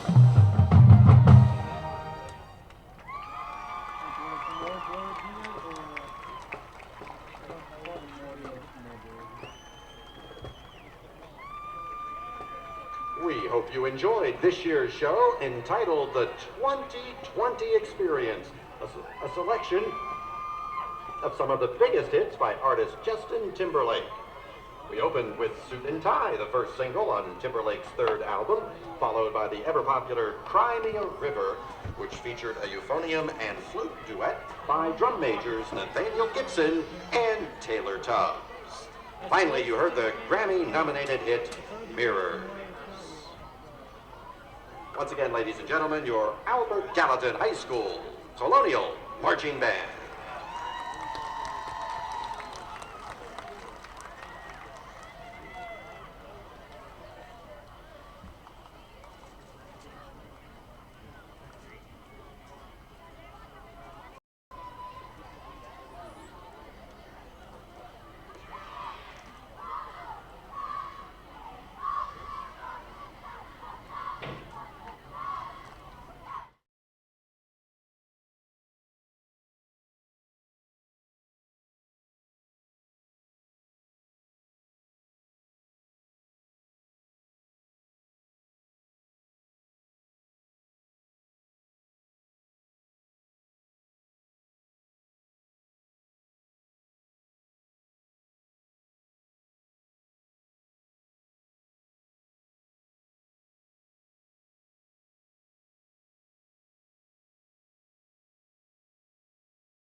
All right, ladies and gentlemen, welcome back to York Run Stadium.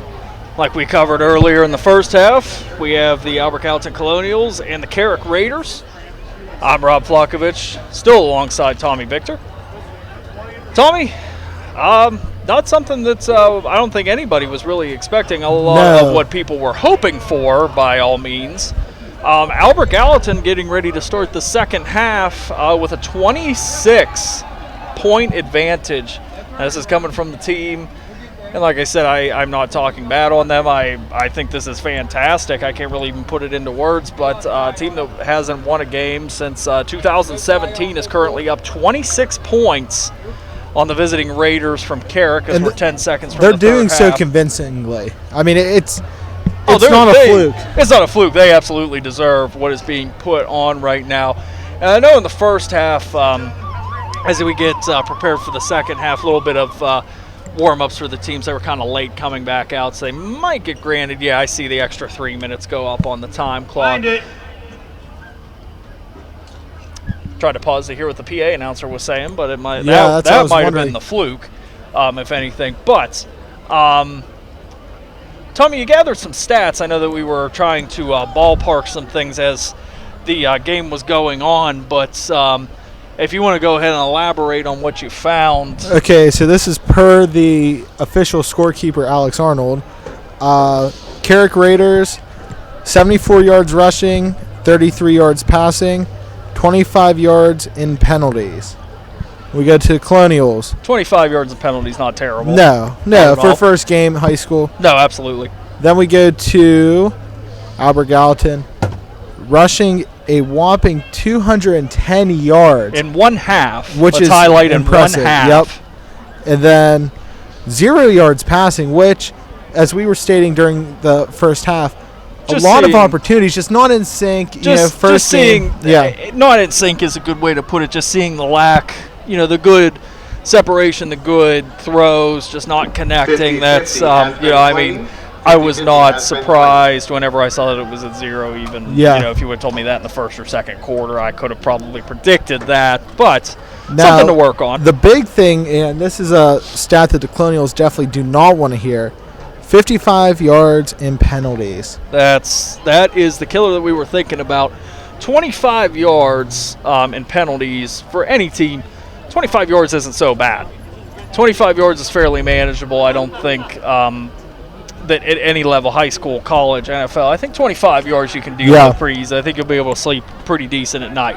But 55 yards, 55 yards, correct me if I'm wrong, I'd say excess of 30 is probably getting extensive. I think the big thing with the Colonials, it was the situation in which they gave up those penalty yards. Yeah, it was definitely... even though they have a 0... Their defense put up a 0, so absolutely. It was definitely mind lapses, which led to most of the penalties offsides, horse collar. We saw face mask. It was just mental issues, but with it being the first game, that was the first half.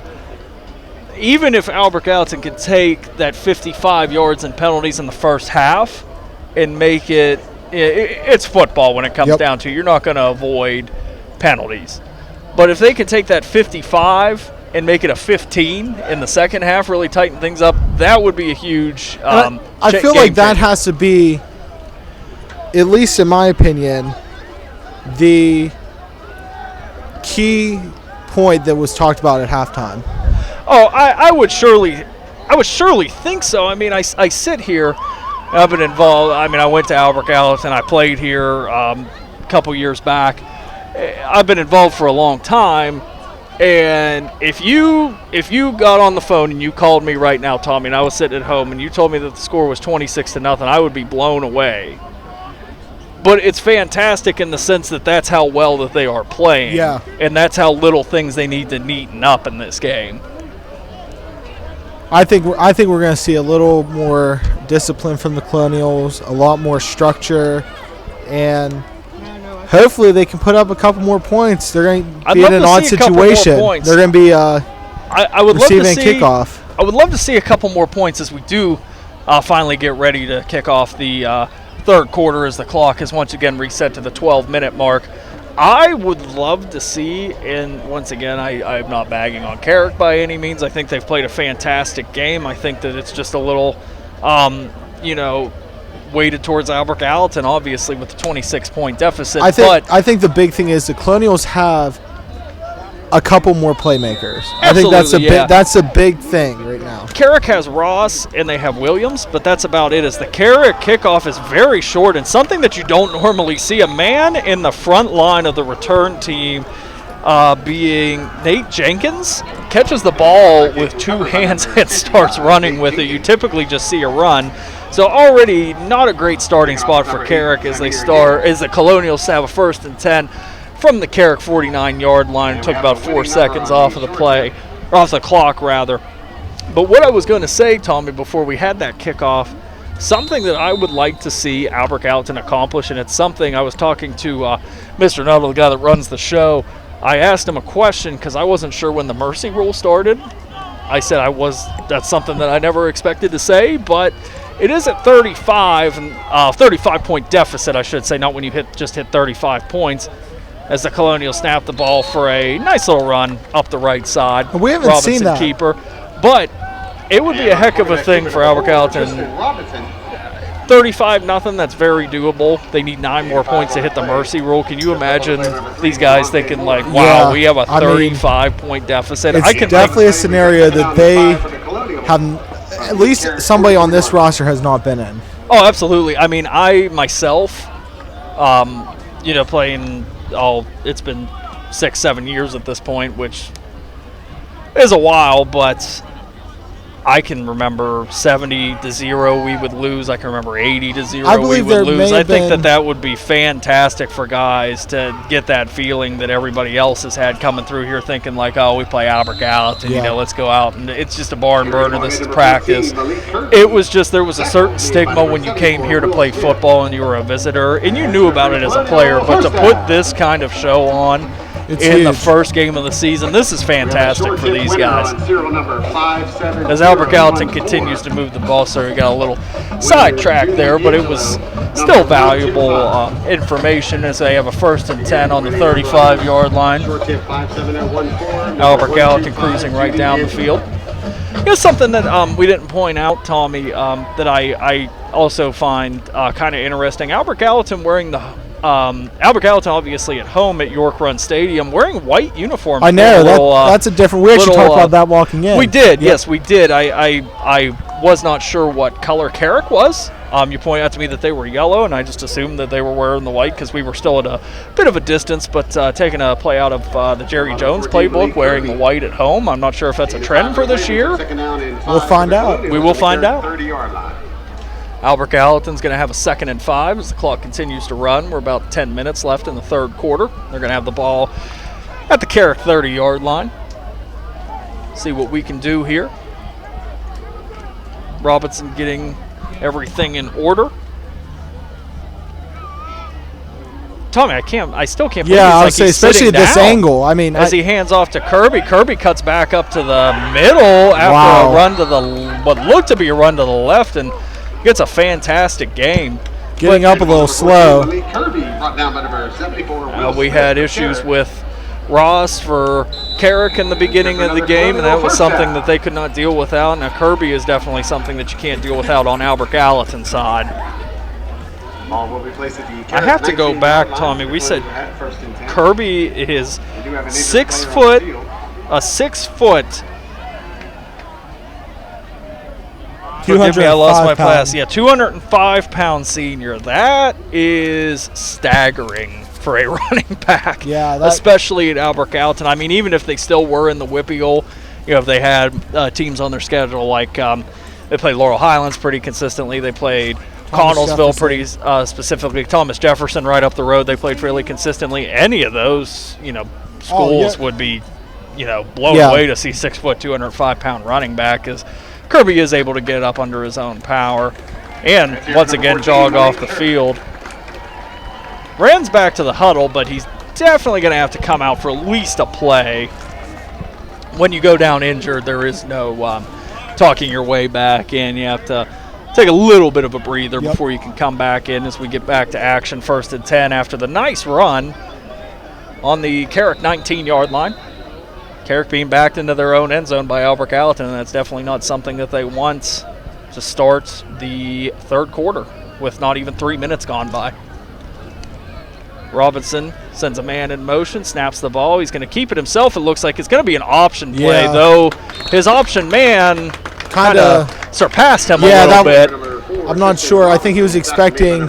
If he would have had that man stay behind him whenever he started to get pushed back a little bit, that could have been a nice gain. Robinson was trying to go.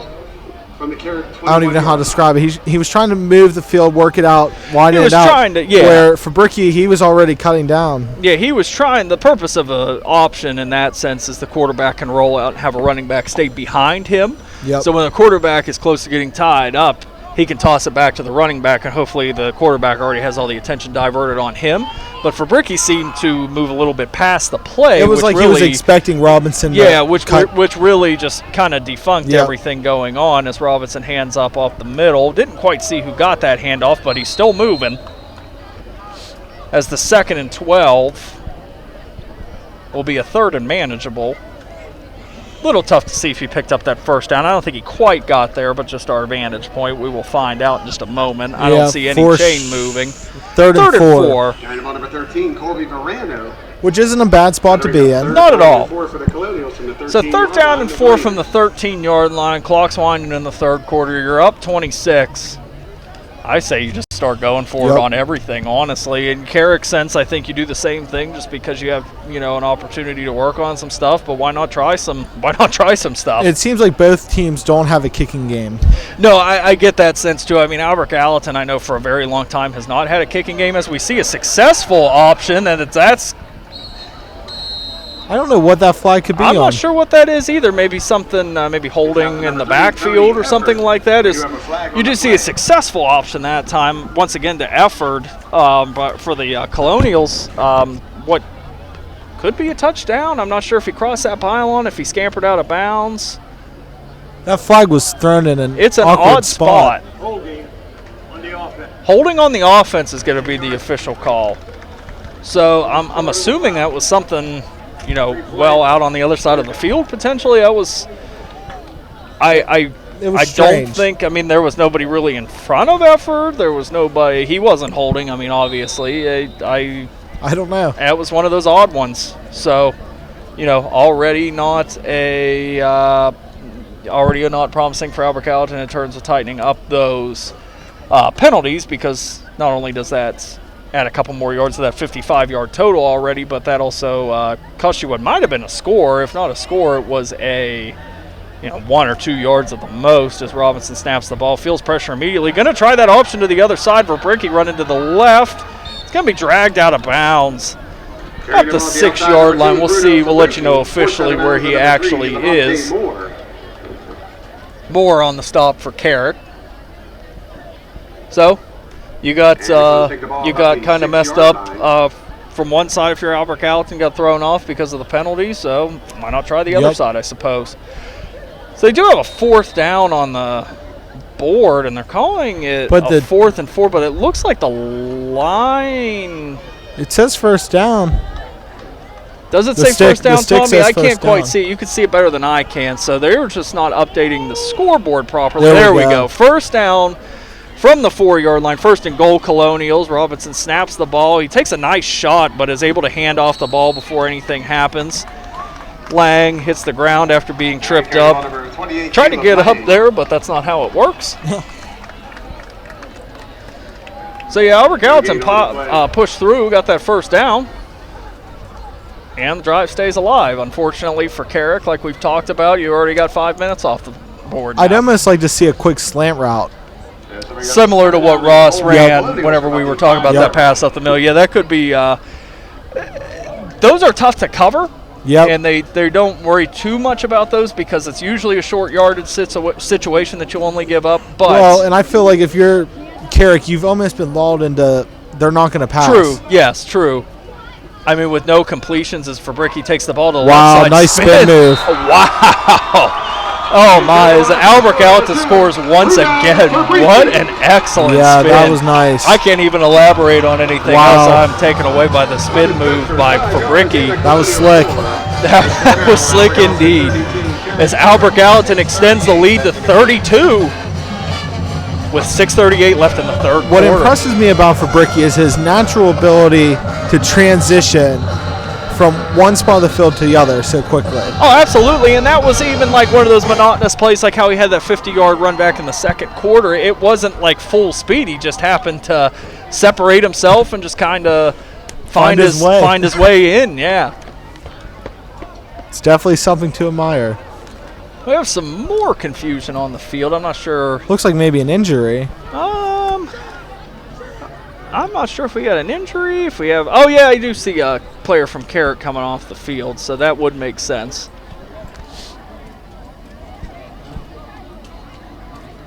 It looks like he's favoring the right arm.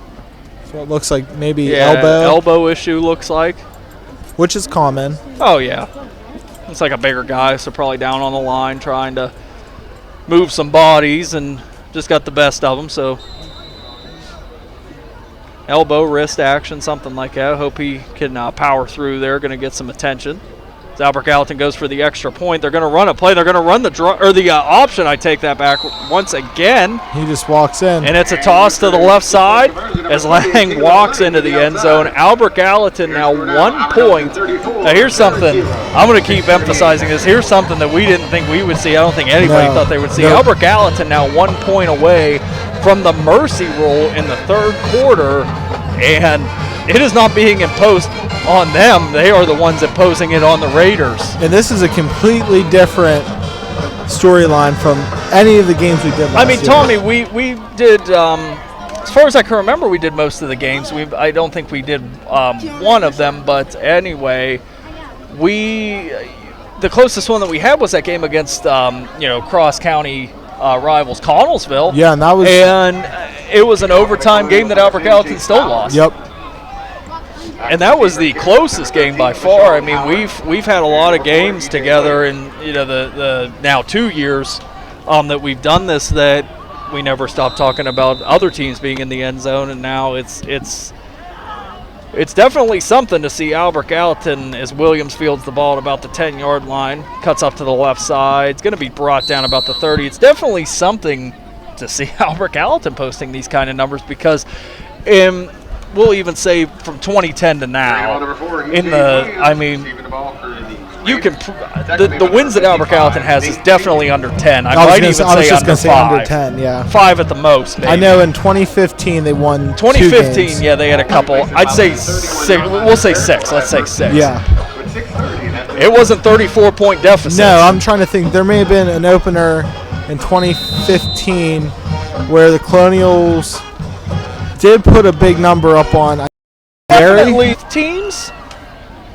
They've lost these games. They've won these games. They've been in the ballpark, but it was not a 34-point deficit.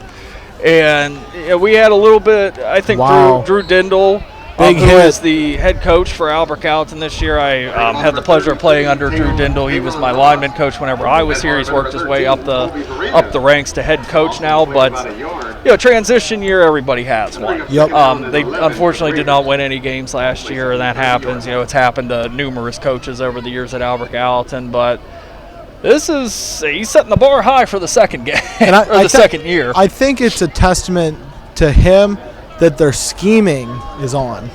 Yes. It's not like, don't get me wrong, the players are playing very well, but they've also planned for this game very well. Oh yeah, that's definitely, they studied up on Carrick, and I know when I played, we would study up on other teams, not that it was to this avail, because I was unfortunately in that group that didn't win many games, but they definitely take the time to prepare for the opponents. Though you see, I remember one year we played Greensburg-Salem, and I'll never forget the score was, I believe it was 80-0, 84-0, something like that. And the Colonials cannot catch a break with penalties. Not at all.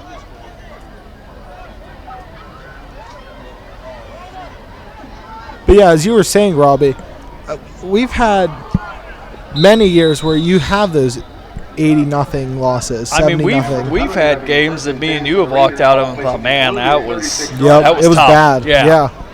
And I'm gonna say it's fun when we're winning. Oh yeah, absolutely. I said everybody. I've seen a lot of people supporting Albert Gallatin on the Carrick sideline as Ross drops back and figures out a plan for his own, and Carrick might have a score here as Ross goes to the 20, the 15, the 10. Wow, big block by just a 13. massive block, and Carrick is going to get into the end zone, and that was one heck of a block. Vashawn Howard. And Marvin, who has been shaken up once already in this game, he felt that one. Cool. Carrick 6 with 5:15. Always got to have your head on a swivel. Yep. Especially in those open field scenarios. You don't know when anybody's coming, but And there was some chemistry there between Ross and Howard. I have noticed Ross doing.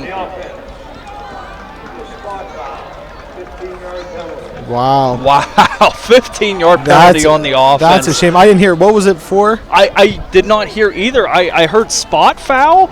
I don't know if they're calling some kind of like conduct foul on the hit that Marvin took. They wiped the touchdown.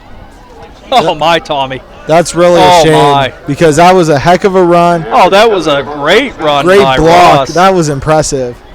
Wow, that's a shame for Carrick. They're really going to regret whatever. Like we said, we didn't quite catch what the actual penalty was, but they're going to regret that one. Yep. That's definitely one that you're going to feel. I mean, you're going to Ross is going to be thinking about that Yep. one on his way back up towards Pittsburgh this evening.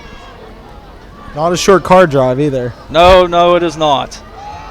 I did see we walked in where the visiting buses, drop the players off. They do have a charter bus, so they're going back a little bit of comfort. Well, that helps. Member number 28, Caleb Lang of the Colonials. We got a 2nd and 1 for Carrick, 46-yard line after the touchdown is wiped off for the Raiders. They still remain at 0 points here in the third quarter. Actually, it's 2nd and 8. Oh, 2nd and 8. I apologize. No, the scoreboard said that. Yeah, I apologize. Like we said, we don't have too many things in front of us, so we got to rely on what we have. As Ross drops back and throws a ball. That was a good throw. Nice little dump-off pass towards the right side of the field. Finally brought down on the 27-yard line is tackle made by number 88, Jaheim Saunders. Massenberg. That was a quick release on having your weight on your back. Yeah, I noticed it was definitely a different. Ross was definitely not going the direction he was throwing the ball. His body was moving another direction, and that's something that they've had these miscommunications. Too hard, too soft throwing the ball. That's a nice gauge.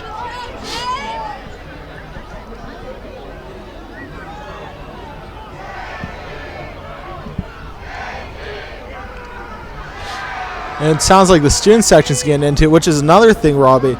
We haven't seen a lot of games where they've been here the whole game. No, this is about time as Carrick runs in, and they are going to score this time. The guy that put the block on is the guy that scores. So Howard gets the best of both worlds. He lays down that massive block on the original scoring play for Carrick, and now is able to take the ball in for Carrick. I'm sure Ross doesn't mind that his team is now on the board instead of getting the score. But, like you said, Tommy, I see, the stands are filled. The student section is filled. I know it's always been a staple. Students and, whoever's here hang out around the home concession stand. Yep. Midway through the third quarter, this is about the time that it's a ghost town. This is about the time that people start making reservations, go grab something to eat. Yep. Because there's not much game to watch at this point. That, right there, you had a wide open receiver. And I don't know. It's hard to see because of the angle we're on the opposing sideline. It looked like he was wide open. It was just a bad throw, just a poor miscommunication. Throw, yeah. But it's to the point, like we said, when it was 12-0 for a decently long stretch. We elaborate on Carrick not letting this game get away. Well, unfortunately, I think they've let the game got away. Yep. It's never over until it's over. I'm a firm believer in that, but they do have a lot of work to do. But at this point, you know, you had a nice completion. You had a couple nice completions, so you throw one incompletion. Well, you get to work on it a little bit. I think we the wait big for thing, Carrick to kick off to Albert Gallatin. If Carrick can hold Albert Gallatin, get decent field position, and put up a quick score before the end of this quarter, I mean, you're still alive. I mean, it's an uphill battle still, but I mean, you're still relevant going to the fourth quarter. I mean, you have, you know, a 28-point deficit. Albert Gallatin was able to score 28 points by half, and you know the clock is ticking. But you start putting some nice drives together, some quick drives together, I should say. And Carrick has the playmakers. Absolutely. Yeah, they are not lacking in playmaking ability. I don't think they lack in defense, anything. Like we said, I think they're playing good. I just think Albert Gallatin's playing better. I think a big thing is going to be this kickoff. Can Carrick put their defense in an okay spot to hold the Colonials? Absolutely. And can the kick travel more than midfield? You know, we've seen some interesting kicks where they haven't traveled too far. Well, the answer is yes, but not very far past, as Albert Gallatin is able to drive the kickoff back, and instead of somebody catching it in the first line, somebody caught it in the second line. Albert Gallatin's going to start the drive at about their own 47-yard line, which, Tommy, I was a defensive guy for the most part. If I was going to defend whenever I was already starting on our own 47-yard line with my back to the end zone, I probably wouldn't be terribly happy. No. I mean, you're almost set up for failure. Yeah, I mean, Albert Gallatin. Half the field's already gone. Absolutely. I mean, you pinned Albert Gallatin down. They were, what was it, an 88-yard drive that it could have been at one point. Now, 38 yards right off the plate. Robinson under center once again. Puts Fabricki in motion. He's going to snap the ball. Dump it off to his left to Fabricki, running a bit of an option play. He's going to run down the left sideline. Tough to see who brought him down, but he is down. Another spin move to get about Another 4 spin more move. yards. I did see that. So Albert Gallatin's going to be looking at a second down. Like you said, Tommy, you're starting on a poor side of the field. We both elaborated on a defense. The guys can't be too happy starting there. Albert Gallatin runs one play. They're already on the Carrick 46-yard line.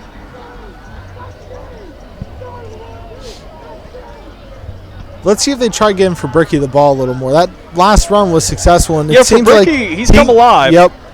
He had that little bit of a lacking run in the first quarter, I believe it was, and then he was off a little bit. On the option plays, Albert Gallatin's going to have a huge run and maybe more, running down the right sideline. And almost a late hit. Almost a late hit. I think he got pushed out of bounds twice, we'll say, but laying all the way down the right sideline. Albert Gallatin going to be down. I believe the ref spotting him about the 13-yard line. Something that I want to point out that I don't think we've seen is the fact that these Colonial backs and receivers all have their own little niche. They're all doing something a little different. I can see that. I can see where you're coming from. It's something that Fabricki spin move.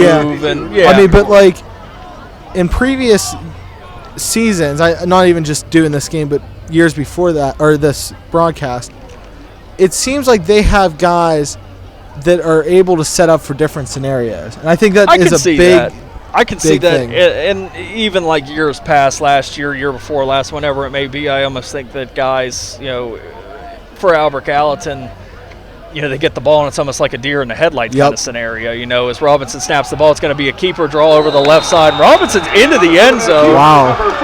And ref calls it a touchdown. I wasn't sure if he was stopped on about the 1-yard line, but that's going to be, once again, a Colonial touchdown. He trucked the Raider. He did truck the Raider.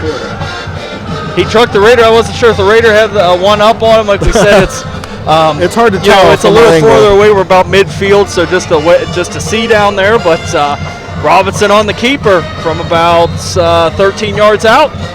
Albert Gallatin racking up some more rushing yards. More importantly, another touchdown. But like we said, Tommy, what was 3 plays? Yep. I think 3 plays because 3 or 4. You already started at about midfield. Albert Gallatin now driving the score to an even 40.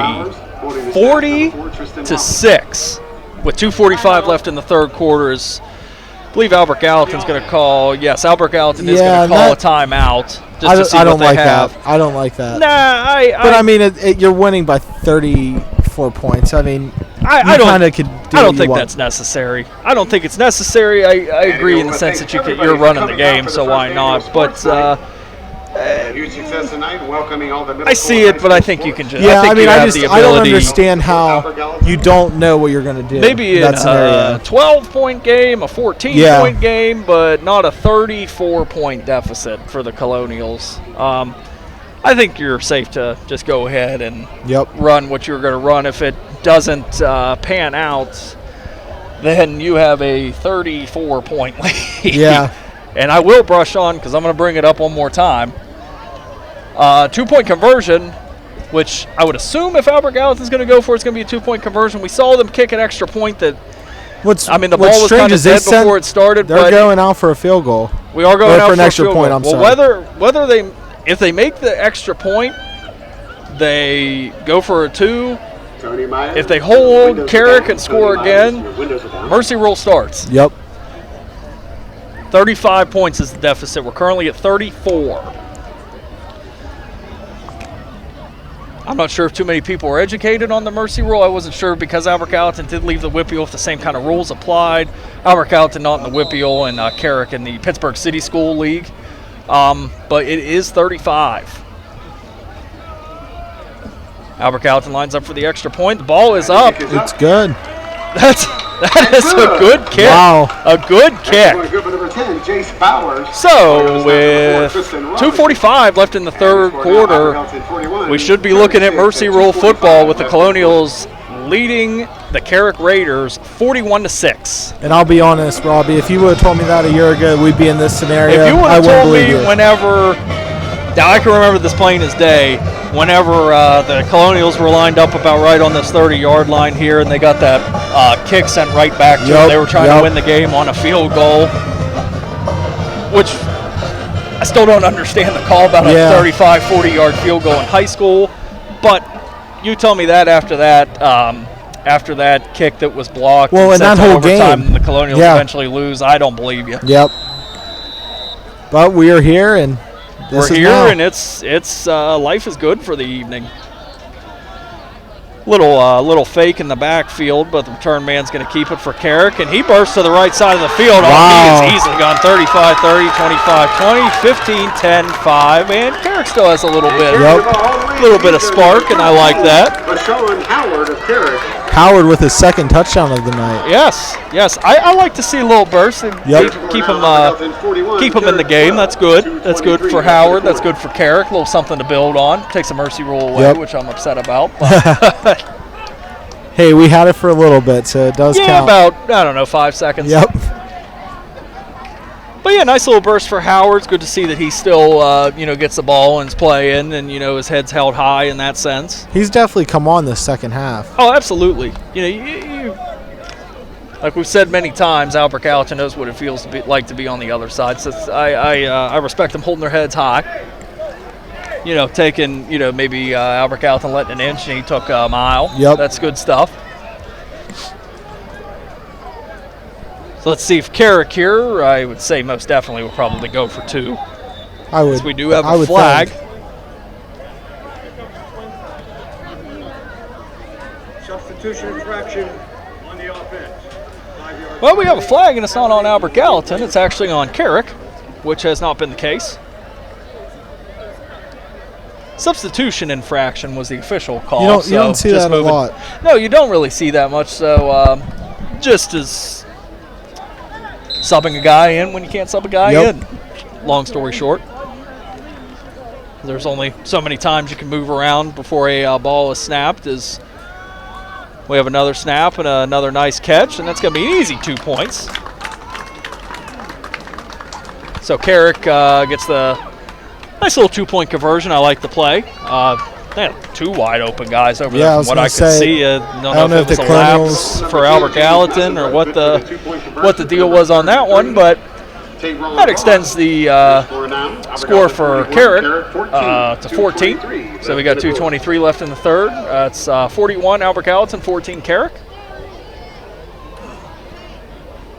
Nice little shining moment, like you said. I like that. I respect Howard for not trying to get what he can, and getting a whole heck of a lot for what he did.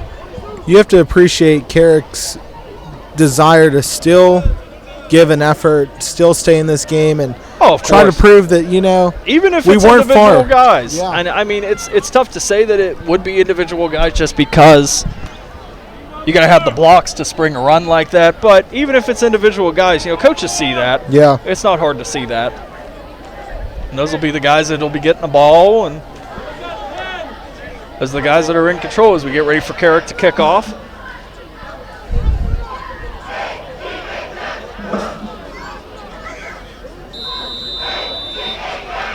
Student section really into it over there as Carrick kicks the ball off. Another short kick. They're getting progressively longer, but I still consider that rather short. And I just as wonder if Kirby's that's running now, intentional. could he return? That one last guy for Carrick, he might have sprung that one as Kirby is able to. We had a kickoff first line man caught it, kickoff second line man caught it. Now we have a third line man catching the ball and actually fielded it up to the 50. You wonder if that's almost intentional. If they don't want to kick it deep. That's something to think about. Yeah, I don't know if that's part of the dynamic. I'm not or sure. If that's maybe they know something that we do not because we have not seen it kick deep. But maybe Albert Gallatin's got a heck of a return man back there. We're not sure. Maybe in a couple games down the line here, maybe we'll be able to find out. Hopefully, even this evening, we'll see what happens. Albert Gallatin going. It looks like we have a mercy rule clock running. Yeah, I noticed that it was running a little bit. We'll have to keep an eye on that, see what the details are. We were told 35, so it's all we're all getting used to the non-whippy hole kind of situation as Carrick recovers an Albert Gallatin fumble. And I noticed, I meant to say, the Colonials had a backup quarterback in, I believe. I did not notice that. I couldn't tell which number. Yeah, we'll keep an eye out for that as well. Tommy, that clock is still running. Can't really imagine Carrick getting a play off, but, I take that back. With 35 seconds roundabout. Yeah, you almost have to or you're going to get it. I would think so. But then again, this offense has been very going into the half. Unorganized. Yeah, going into the half, not it's hard to not notice that they didn't really know how much time was on the clock. But see what happens is we're down to about 15 seconds. Ross getting the man in motion. Everybody dropping down the field. I would think that's probably a smart move in this scenario. He launches a ball. Nice little toss. Oh, and it was almost caught. That was almost an excellent one-handed catch, and he probably should have came down with that one, but that was great pressure by the safety for Albert Gallatin that hung back and broke up the play. Moore is the intended receiver. And Ross was very good at knowing when the clock was going to expire on his ability to pass. I'm very impressed by Ross, honestly. I mean, the only issue that I had with the Carrick offense the entire game is going into the halftime. They didn't know what, you could tell they did not know how much time was left. They definitely could have got a play off and you get lucky. But Ross, I've been very impressed with his elusiveness, his football IQ, for lack of a better term. So we're getting ready to start the fourth quarter here. I would say anybody winning this game but Albert Gallatin would be a major letdown as we have 12 minutes ready to roll. Score Colonials 41, Carrick 14. But I suppose, Tommy, stranger things have happened, so we'll see what happens here. I mean, you let it go to your head, it's never a good move. I think Albert Gallatin has played aside from some of the penalties, very stern, so I can't imagine them giving it up. Yeah, I mean, it's not like they've really done anything. I don't know. It's strange because the Colonials have given up so many penalty yards that it hasn't bit them. It's for how high power they're playing. It's a different kind of game. Yeah, it's something you're not used. Held up by his own blocker. Nice stiff arm. out of bounds on the right side. Yeah, it's been an interesting flow. It's been successful, but there's not like your standard like. Yeah, it's not. It's you know not, what I'm saying? I think anybody that's a fan of football really knows that like your offense, whatever team you're rooting for, whatever game you're watching, there's a flow, and I just don't see it here. No. It's successful. I mean, they put up 41 points. Don't get me wrong, but it doesn't seem like they're hitting on all cylinders, which is very, very impressive. It's short and choppy. Yep. It's short drives that they're scoring on and a couple plays.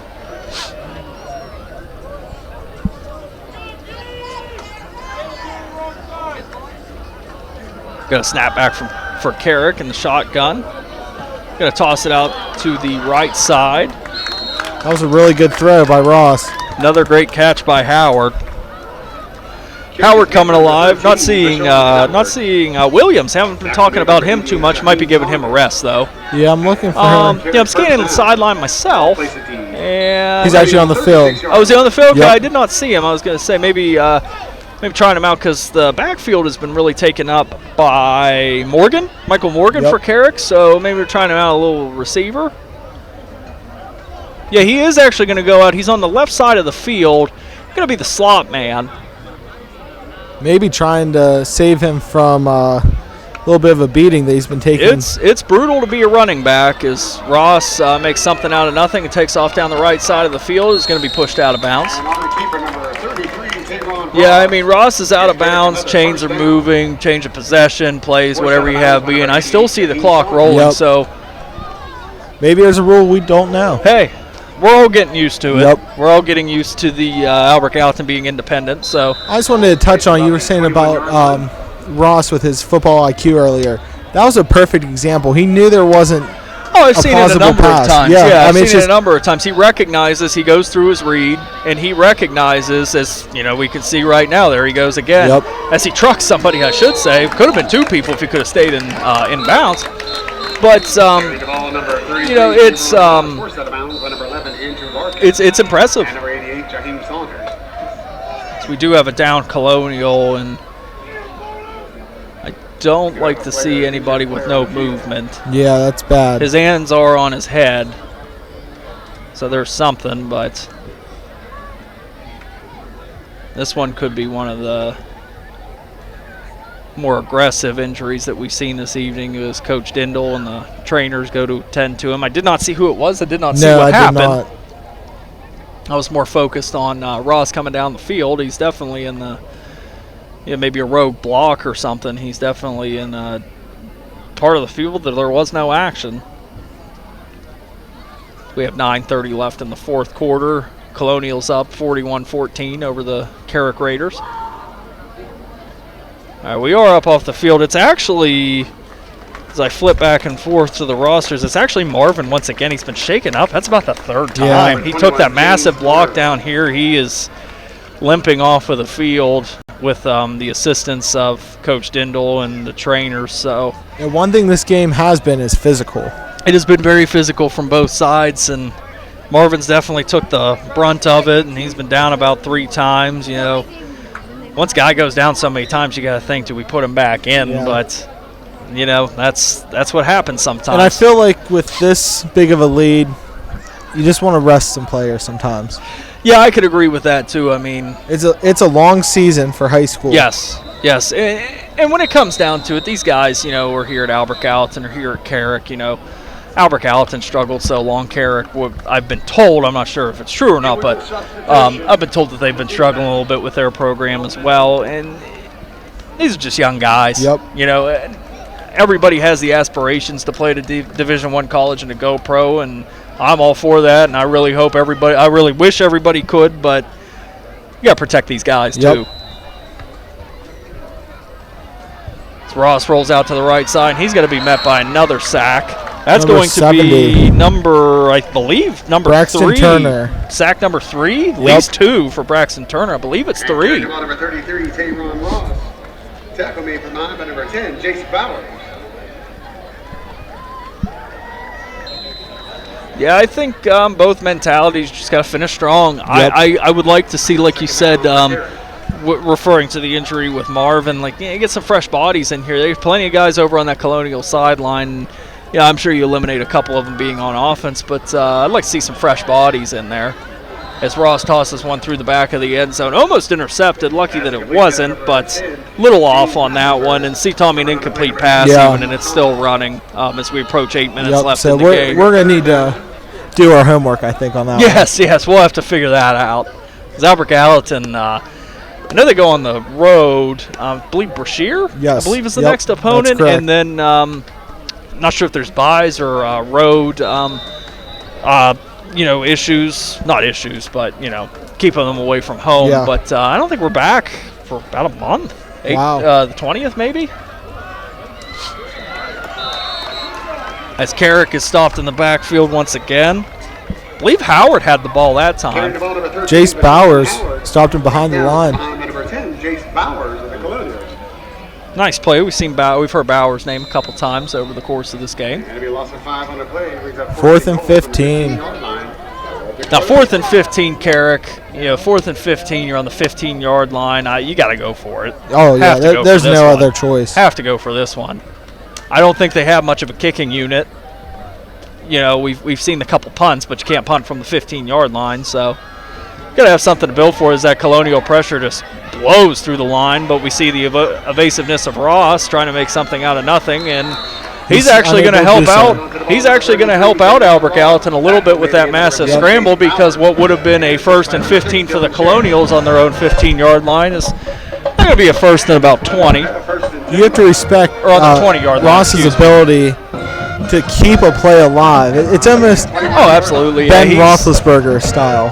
He's still looking downfield to pass. He's not giving up on his options. No, not a chance.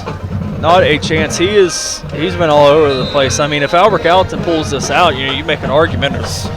You make the argument that Tayron Ross, like player of the game kind of situation. Oh yeah, not for that sure. we really officially do that, but he's definitely in the conversation. He's playing his heart out. He really is. His team's down by a substantial amount. They've been down the whole game, and he is playing hard. Colonials are going to take a timeout, and what's kind of troubling is that's the second timeout this half where you had the ability to scheme well before you had to get to the line. I don't understand.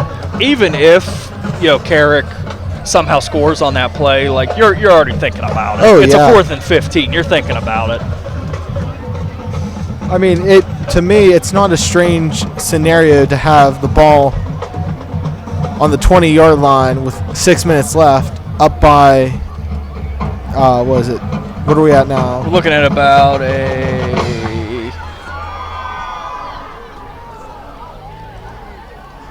let's see, as we get ready for the play to come back here. Back to what you were saying, Tom, it's 27 points. 27. Lead. So, I mean, it's not like, I don't think it's a pressure situation of what call do we have to make here? No, I think you just kind of, like we said, there wasn't much of a flow. I think you just try to find one. Yep. Let the clock bleed out and go home happy if you're Albert Gallatin, of course.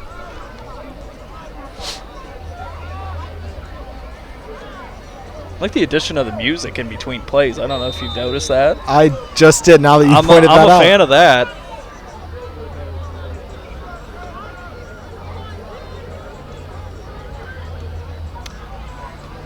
Now, Tommy, let me tell you why I've noticed that there's another quarterback in for Albert Gallatin. As he scrambles and makes something out of nothing, as Fabricki wants to get out of that end zone at least. But let me tell you how I noticed that there was another quarterback in for Albert Gallatin. He did not bear the resemblance to Tristan Robinson in the sense that he didn't look like he was sitting down under the center. I noticed that too. He actually looked like he was up above. Nothing against Robinson. That's just two different styles. An unorthodox kind of square up how you get under the center. Second down and 26 for the Colonials. But if that's how he's comfortable, he put 41 points on the board, helped his offense put 41 points on the board, so we're all for that. Yep. Albert Gallatin in the huddle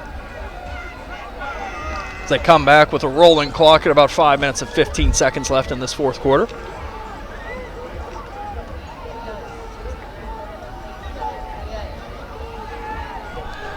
Now we've concluded, Tommy, that it is Bruno Fabricki in at quarterback. Yes.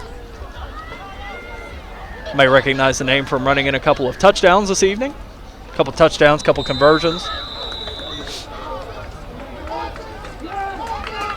Looks like Albert Gallatin, it was tough to see from our vantage point, but looks like Albert Gallatin has once again turned over the ball, and Carrick has once again recovered. That's a costly mistake. That is a very costly mistake. And I was just going to say, this is good scenario football for Colonials, being pinned back and seeing how you could react and try to get out from your back against the wall. And, well, we saw that result. It was a 2nd and 26.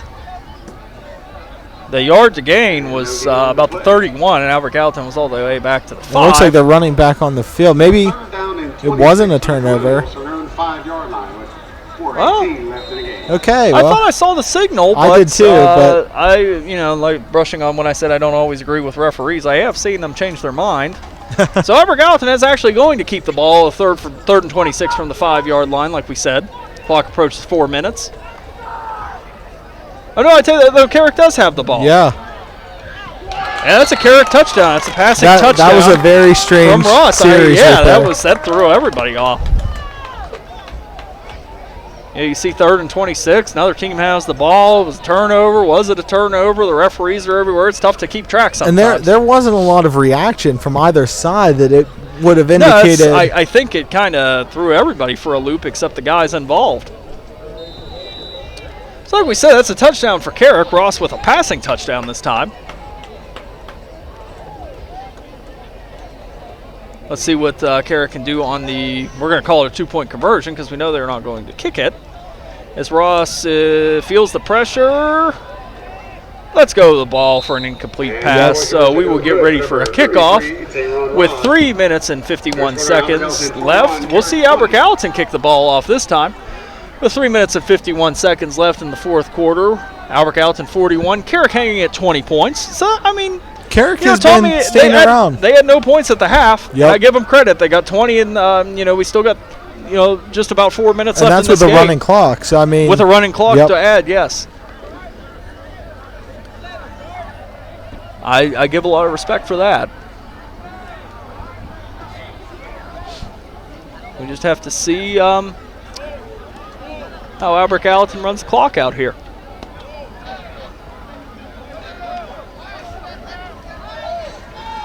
Not sure. It looked like Carrick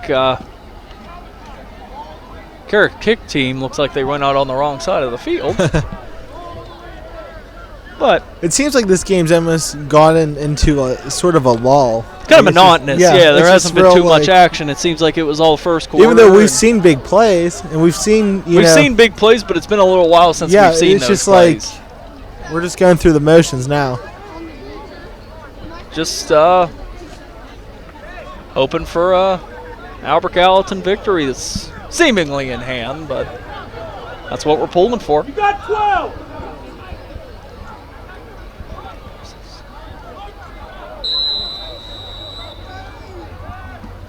Heard calls from the crowd about 12 men. Yeah, I know. I was counting for Carrick, and I definitely didn't see it. Yeah, I didn't see really for Albert Gallatin either, as the ball's returned by Dylan Shea all the way up. Oh, he might break one. That good footwork. Oh, they called him out of bounds. Yep. They called him out of bounds. Oh, well, that was excellent footwork regardless to get where he was.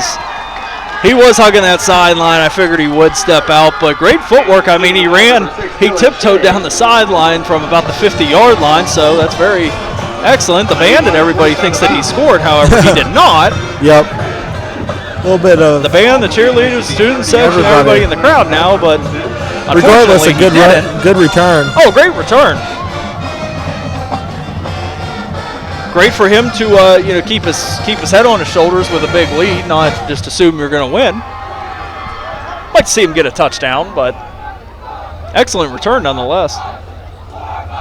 Chance of warm up the bus. That they did not score that touchdown. Nice to hear that. It really is. It's something I've never heard. As we do have a Carrick injury now that we look down. He's quick to hop up. I actually don't have his name listed on my roster, but I know we've talked a decent amount about a number 8 as well. They do change quite a bit with guys on the team, not on the team, but hoping he'll be okay. Looks like they're working out his calf, so like we talked about some cramp issues. As Albert Gallatin now, like we said, that was not a touchdown. Dylan Shea was out of bounds on about the 30-yard line. So it's going to be 1st and 10 for Albert Gallatin.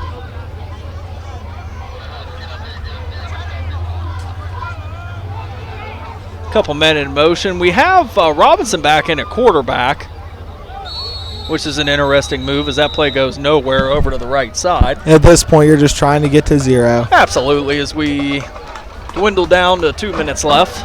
And Robbie, you may be able to answer this. What is the play clock for high school football? You know what, Tommy? It's funny that you ask. When I played, there was no play clock. Really? So, yeah, it must be like a newly implemented thing. I would say it's around 30 seconds. 30, 35 maybe. Yeah, maybe 35. What's an NFL? Well, NFL would be like 40, but that's skewed. Yeah, that's a little skewed. So I would have to say that they would give these guys 30 or 35. They got to be a little generous to the what's considered the younger guys. Yep. Plus the communication barrier. Of course. Albert Gallatin looks like they're going to take a knee. Why don't they? Yeah. 2nd and 12 from the 32-yard line, running clock. And the Clemens will take a knee. Yep, we're going to take a knee. They're going to let it run out. 3rd and 12. And I can't say I'm against that by any stretch. No way. They earned the victory formation. Why not? Why not? Why would you? I mean, Carrick played a heck of a game, just a great game. I'm going to brush on. E.J. Williams just had an incredible first half. I think they fit him into some different points of the scheme, I feel like we they didn't tried. really hear from him. But Tayron Ross, what a great, just a great talent. Yep. For Carrick. All around. But like we said, they're down 21, though they played a great game. Let them have the fact that they played a very good game and just, call it while you can. As we have the clock stopped at 44 seconds. I would assume that has a some flag. There was some type of flag or technicality with the play clock or something. As it continues to run now that Albert Gallatin's on the ball, I know the referee has to, he designates when you can and cannot approach the ball, so I assume it's something like that. And the Clemens take a final knee. Should take us to the end of the game. Your final score. Well, Albert Gallatin kneels once again as 25 seconds runs off the clock. The student section is into it. The cheerleaders are into it. The band is into it. Albert Gallatin has won their first football game since 2017. Wow. And it was great to be able to see it. One heck of a game by the Colonials. Fantastic game by Carrick, too. Like we were just pointing out, their quarterback, their running back, they have the talent. Yep. They'll go places. Just take some time, but it is nice to see Albert Gallatin. It's not nice. It's fantastic to see Albert Gallatin pull off this win. Just a great time for these guys as they respectively shake hands and get to celebrate it once they reach the end of the line. Yep, very good game, very competitive. And we saw talent on both sides, and the Colonials just had more talent tonight. They had more talent, and Carrick, they can't hang their heads low. They have to keep their heads high because they played a good game. It just wasn't their night. The alma mater plays for Albert Gallatin as it typically does at the end of games. Everybody here more than excited. Yep. But, Tommy, I think that's about it now that we can call the victory official. Yep. So, I think we're all good to go. I think we're good to go. So to sign off, ladies and gentlemen, have a good evening. My name is Rob Vlakovich alongside Tommy Victor. Your final score at the end of the night is Albert Gallatin Colonials 41 and the Carrick Raiders nothing. Or the Carrick Raiders 20, I apologize. Keep in mind you can always check back in with me and Tommy and rewatch any games at AGTV Sports on Fayette TV, channel 77, or at agtvsports.com.